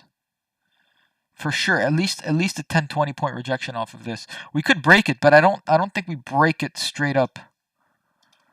I don't know if we break it straight up.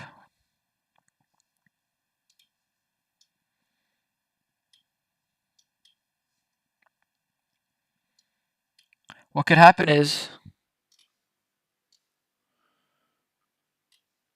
from 60 down to 30, 35, and then continue back up.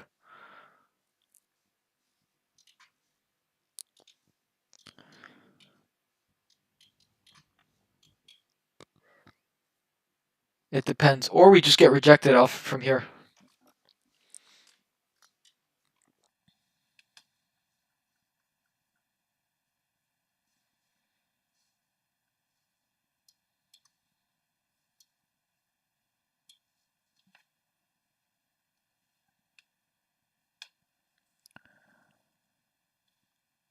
No, I just gotta make a quick phone call. I'll be back.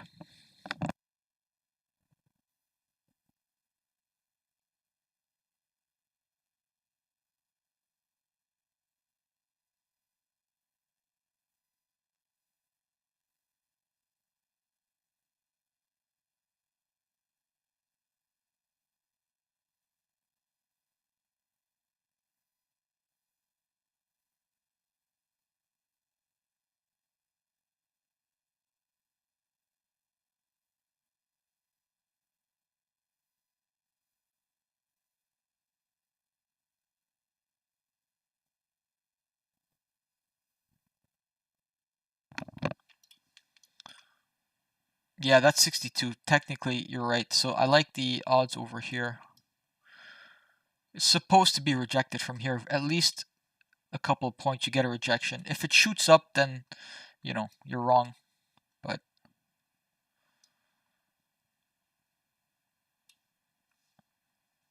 this structure is perfect. I like it. You have so much volume here. You even come close to here, you get a rejection back down.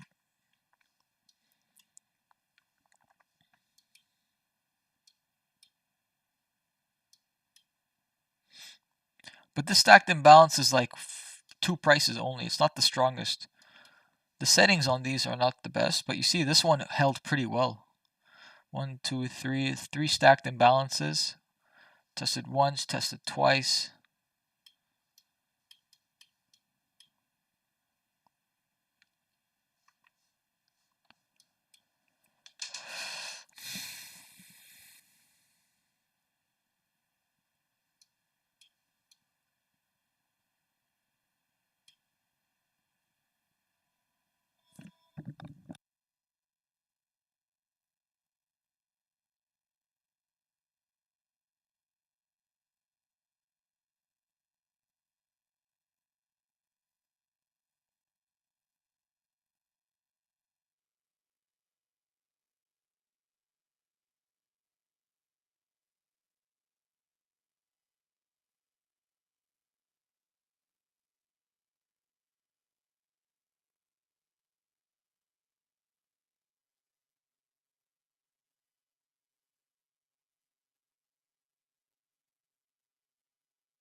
Oh, I was muted.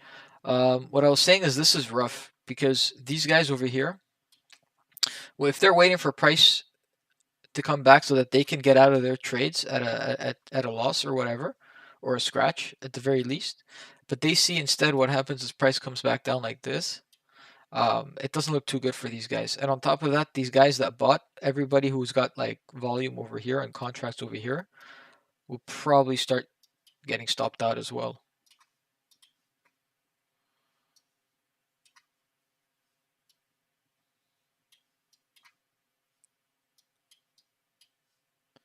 This needs to get picked up. This got picked up at the top of the rotation, interestingly enough. I didn't want to buy this because we're still it's still quite bearish today, right? So you don't want to end up buying this unless you're going for a quick scalp. But now that we test it again, I don't know if it's going to hold. Yeah.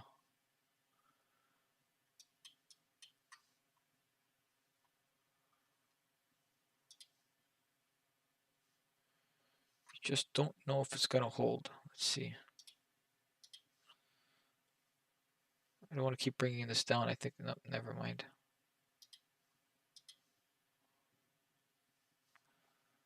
Back up.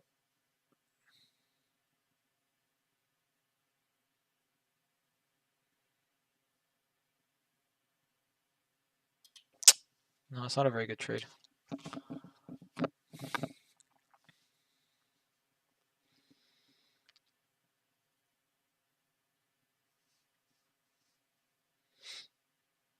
$39 should be your stop. But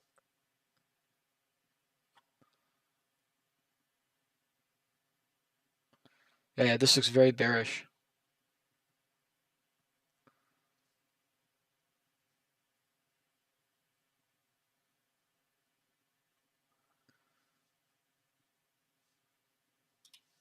Get a stop here maybe.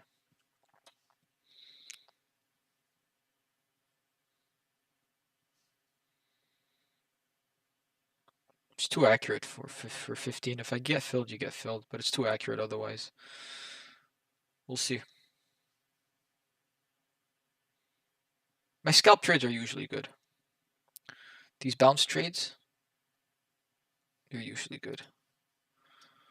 Put a tight stop. See if we break higher from here. I don't want to test it again. I just don't.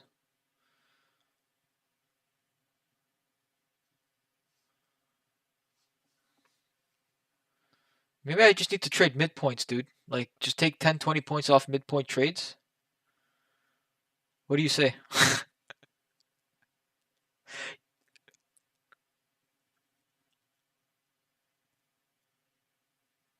Do you know how difficult it is to fucking get to the tick on Nasdaq? And I don't want to toot my own horn, but I've done it a couple times on stream. Not, you know? Get out of this. I think we can still shoot higher, but I want to take some profit, man. It's been a rough day. Stupidly.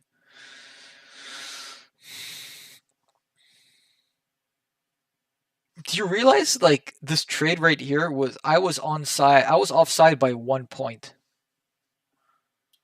1 point. No, never mind. 1 point and 25. 1.25. That's how much I was offside on that trade.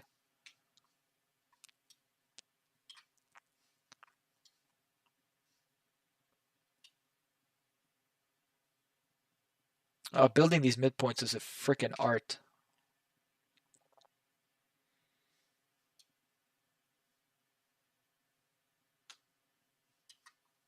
Yeah, we definitely break up from here. This is a huge shakeout, though.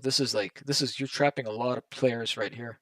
Going back down like this, it's a huge shakeout. I really do think we go higher from here.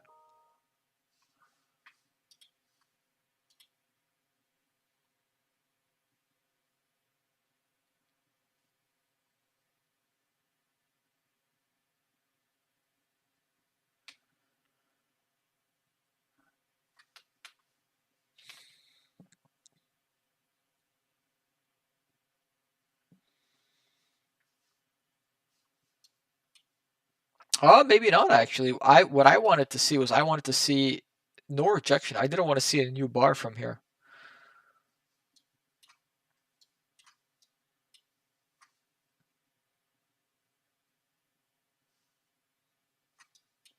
Oh, there we go. Interesting that the top of this rotation ended up being the support.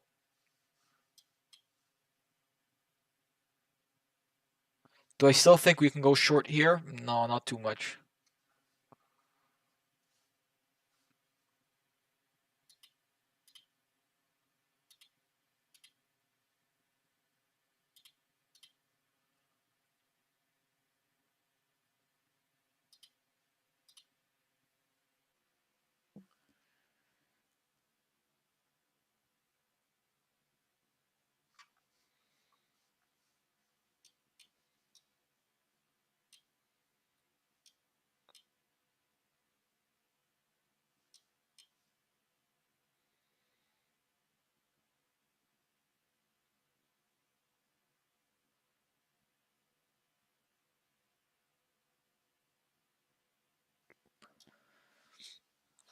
If I have time later tonight, I'll come back online and I'll do a quick 10-20 minute stream just to analyze the day and some of the trades that we took.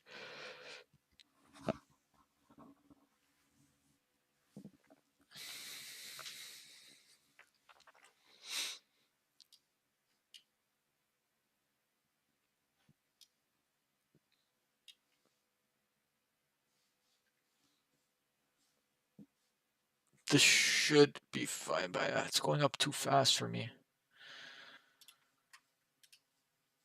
It's going up too fast, but I do like the imbalance over here. I do think could work. Put a tight stop here, but it's going up way too fast for me.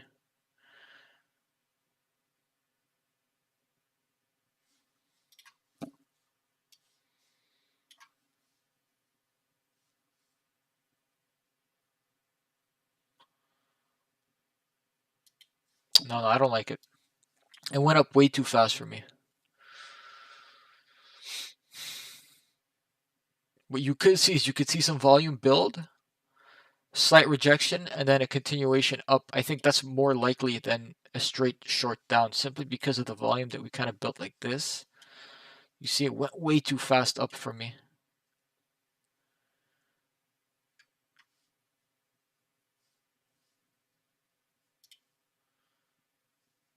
Well, 57. I don't want to see this go below 57. This could reach midpoint here at 87, perhaps, and that also falls in line with the imbalance up top. Maybe marketing in was not the best choice, but I don't think this comes back down at the very least. I think we go up to 85, 80, 85. Because you got a lot of people trapped here that are getting out of their trades, and then the way like this went up real quickly. You catch people off guard when you do that.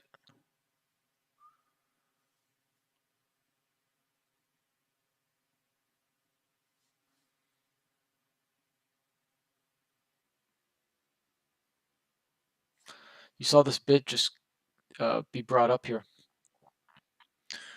They're bringing bids higher and higher, so they're chasing the market.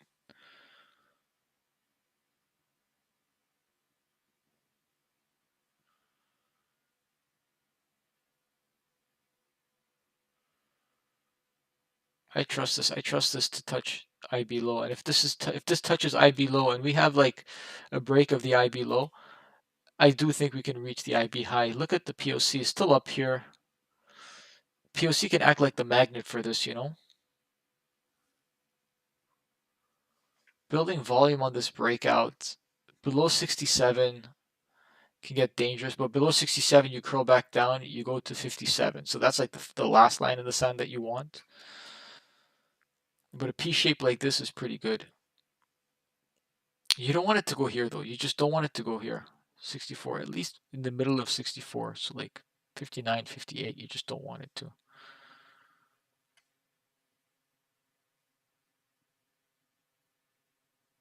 I might get stopped out on this from what I see.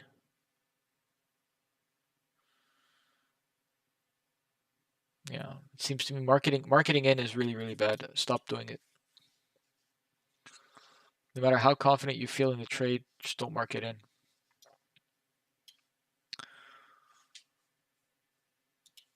46, the top of this box, I think would be good. You shake out a few people, you come back and you go.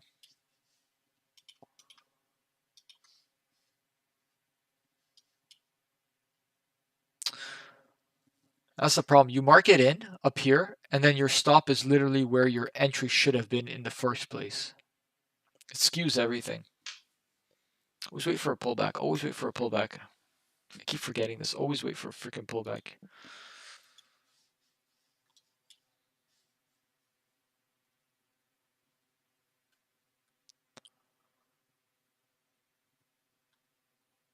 Yeah, I think we go up from here, really.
Thanks, Origin. Yo, man, we all make the same mistakes, dude. I'm telling you. Some days you have really good days. Some days you have really bad days. Shit, I don't know what to say. It is what it is.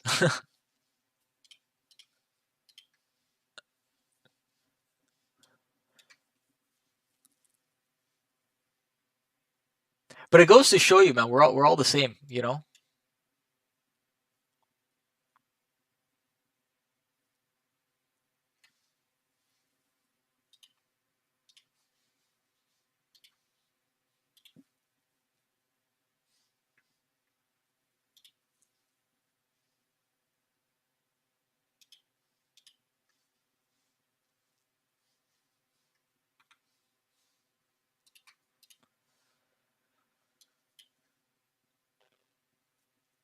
Oh, so this is what bothers me though. Because I market it in, I put my stop where my entry should have been, and that's just like, oh, that's so bad. You get excited, you get really excited because you see the structure, you see the setup where it's like, you could actually break higher, and you mark it in. Fucking terrible.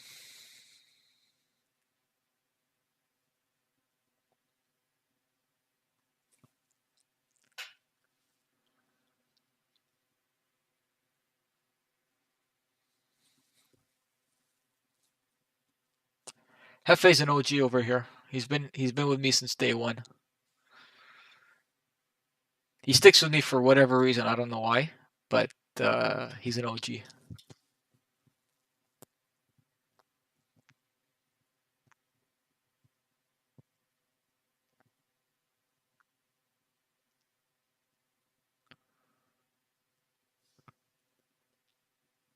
Break out of this volume node.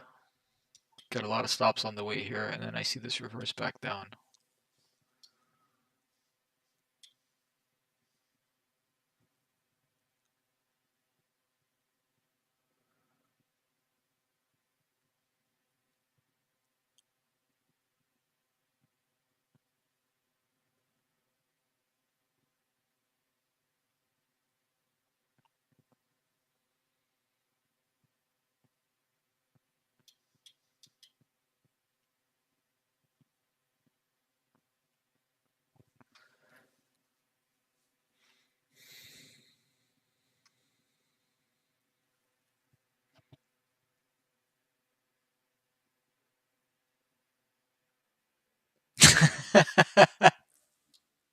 I don't know if that's a good thing or a bad thing, man. Maybe you should stay away from the stream.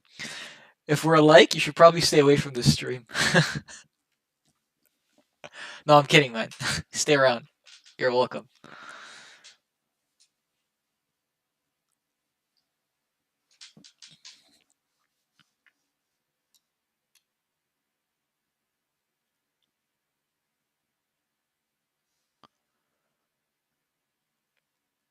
Easy rejection off the midpoint right here. But barely a rejection in and of itself. Like 8 points out of this is nothing.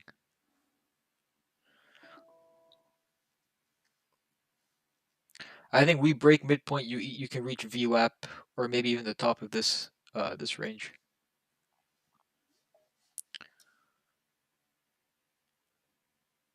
It's rough because you got a lot of these trapped shorts down here. You have a lot of volume down here. Volume got built up, but you have a lot of people trapped up here as well. Always keep in mind that. So this could cause the markets, you know, be kind of fractal. Broke this line, but we didn't break it strong enough.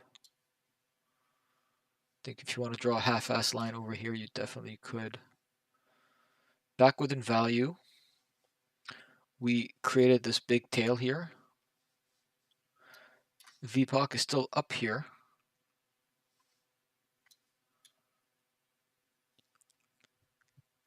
So VPOC is up here. What could happen is you get the point of control to shift down here. If we spend some time and volume here, you can get the point of control to shift down here. And that could be that final confirmation that, it's bearish today.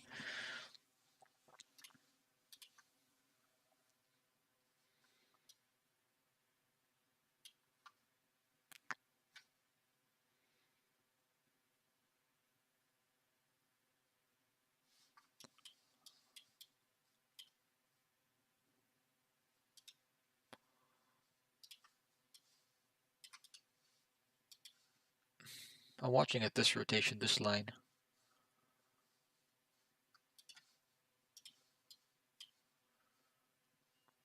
It's the top of this volume node.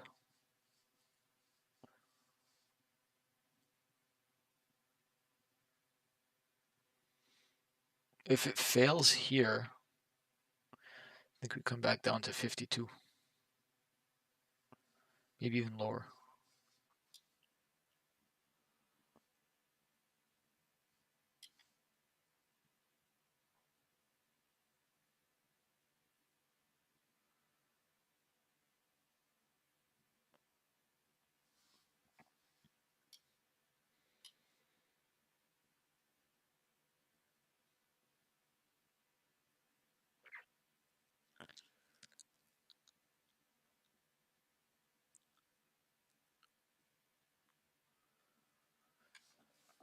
But before, I'm going to end the stream at 12. I might be back later at 1 or 2, or I might just trade without streaming. I don't like to stream, I don't like to trade at lunchtime. Um, I think I lose more money than I ever make at lunchtime, so it's just not the best for me in terms of history. But again, just always remember when you get this one-to-one extension and you're touching the extension, so you get this initial balance of like you have an IB range of 86. So, but from the high to the low here, that's 86 points. When you get a one-to-one extension, two things happen. If you're reversing all the way back up, you either break this and you almost always test the high of the initial balance, or what ends up happening, and this is especially true if the point of control prints down here. Let's just say this point of control comes down here. You get a rejection off the low, and then you continue lower. Usually it's the first trade.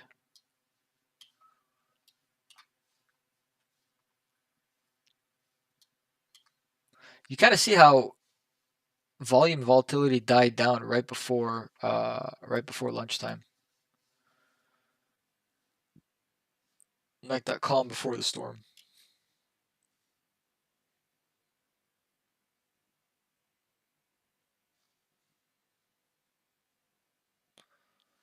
This volume node right here.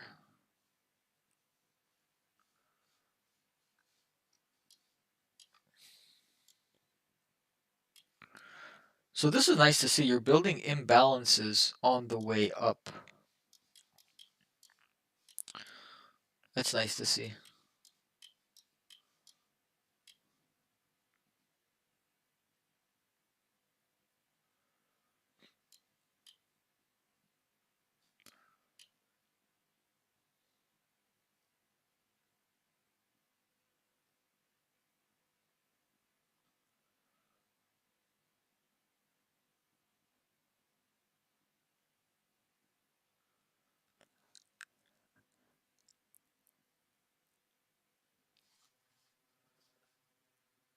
Oh, this kind of slow grind though, like I absolutely hate it.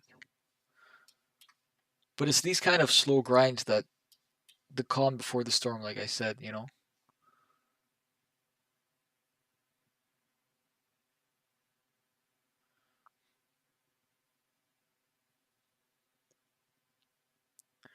It's because of all of the volume that was built between this rotation and this rotation. Now that we're back within it, you can kind of guess what people are doing with their orders.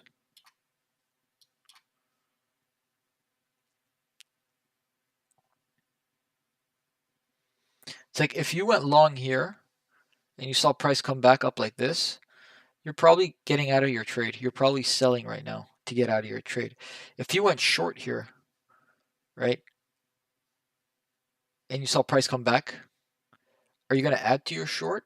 Maybe. Or are you going to want to scratch your trade or take some profit? You know, you put your trailing stop somewhere here. You take profit, you take profit. So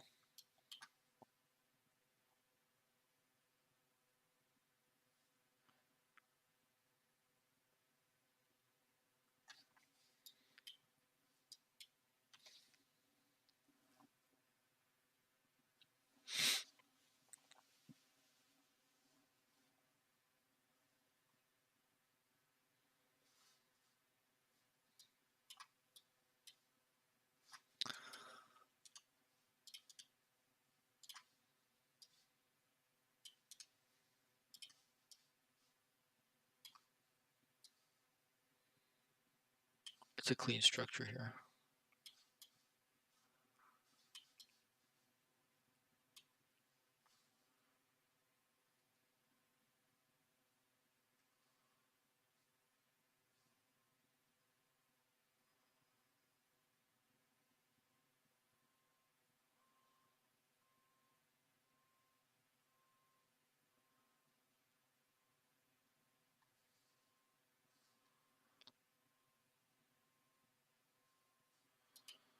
Let's try 68, 69 if this works.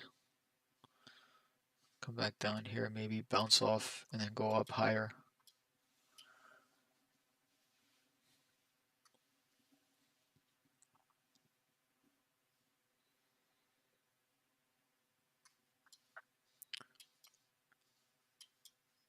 Two areas where I like to buy. I like to buy over here, but I especially like to buy over here at 50.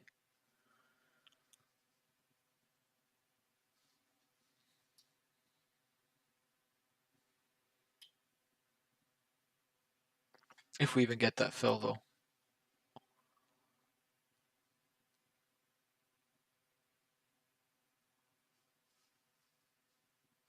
If we don't break, yeah, I think if we don't break out of this, I think we definitely break 66.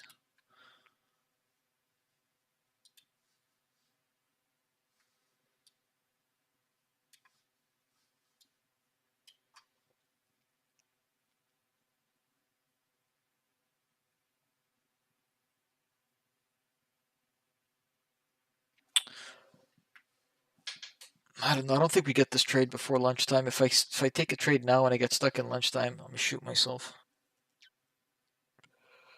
That slow grind is like the worst for your mental.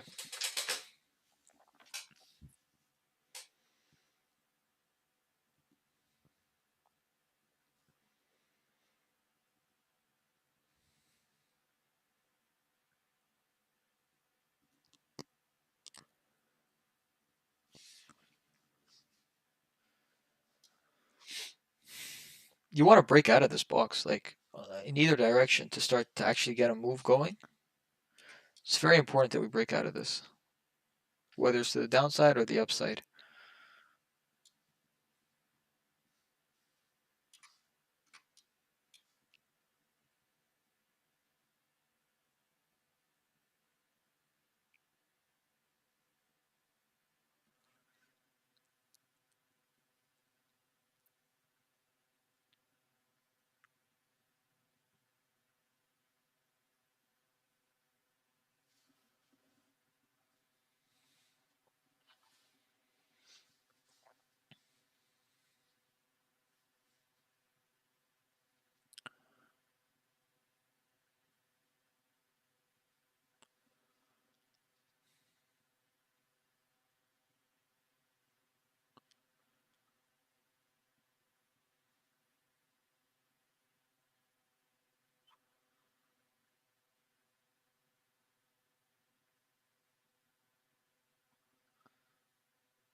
It's happening, but is it a fake out? I don't think so.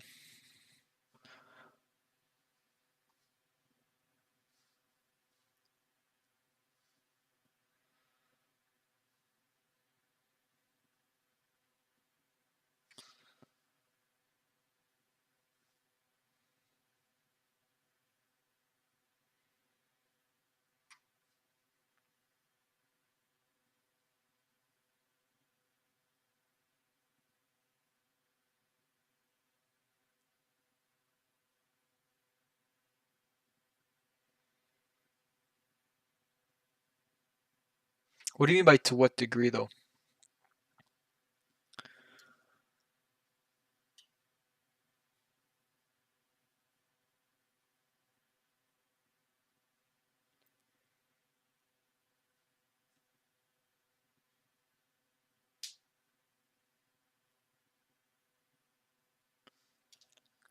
You're saying like how, like to what degree am I right?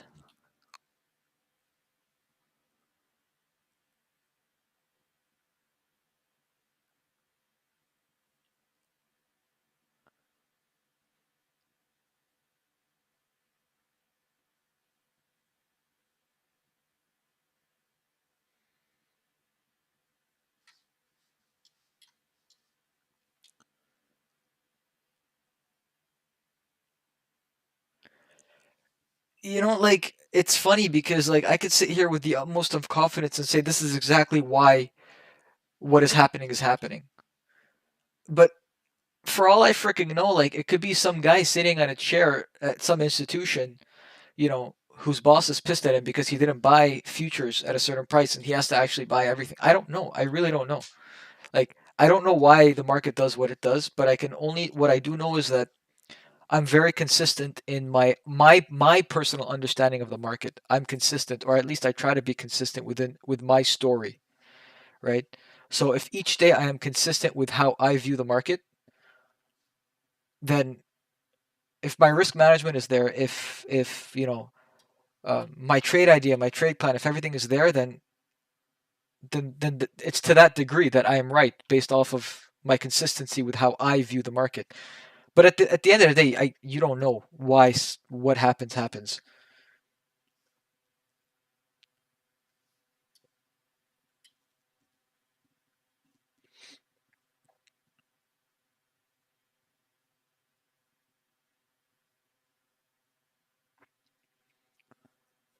There's a lot of discretion in what we do, and then sometimes it's not. It could be quantitative, and I'm not talking about quantitative like crunching numbers, like crunching math numbers, but in the sense that like quantitative, like if I don't know, I don't think you were here in the morning, but if I go back and I analyze all the days where, for example, like I said earlier, and I'm going to say it quickly, you have this initial balance here,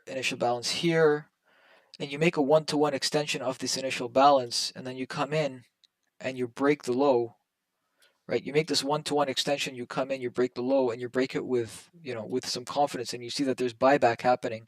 The probability of us reaching the high of the day, fuck, I don't know.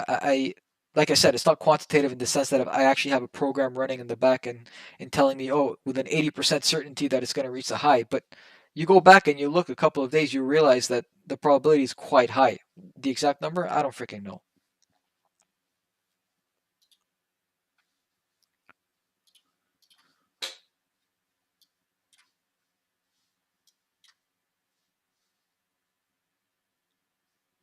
But it also kind of makes sense because like we're selling off all day, and all of a sudden we come back within value.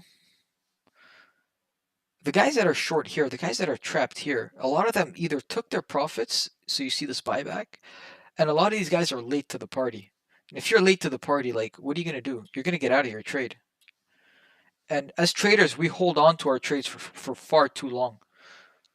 I assure you, with some degree of certainty, I assure you that you have guys that went short here that are still short.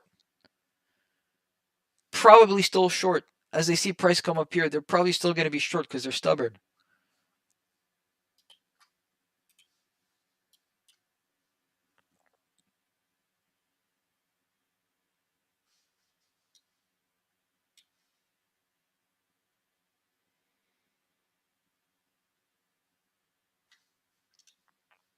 Now I can create this U rotation here, and I can tell myself that we can hover between this rotation and this rotation. And I can also tell myself that the midpoint of this rotation, statistically speaking, the midpoint should be a scalping opportunity at 77s. A quick scalp, and the scalp could either be a 10-point scalp or it could be enough to rally higher above 407.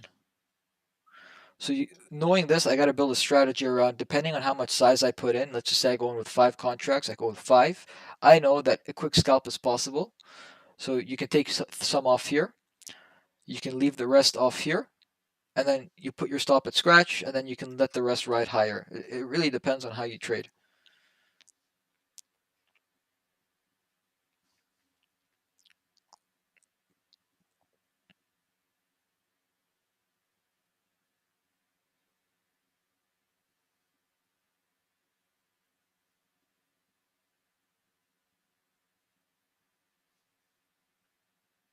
So if you got in here, you would have been onside right away. You would have been onside right away. And depending on the price action here, either you scratch the trade, you or you leave your stop where it's at. But the fact is that if it doesn't go up fast enough, um,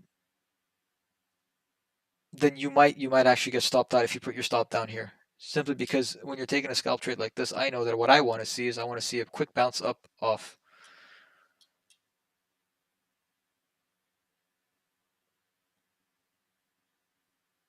But then also keep in mind that it's 12 o'clock, and so this kind of price action is expected. Keeping in mind that it's 12 o'clock, guys, I'm going to end the stream here. I appreciate you guys joining. I appreciate you guys participating. Again, I might be back later on around like 1 or 2 p.m. If not, I will try to come back later on in the night, just to review my trades. It'll be a shorter stream, maybe a 15-20 minute stream, just to kind of review the day, review this, review my trades, and we'll be back tomorrow, same time. Thanks so much, Hefe Origin. Thanks so much for joining. Thanks so much for participating, and I hope you guys have a great rest of your day. Take it easy, guys.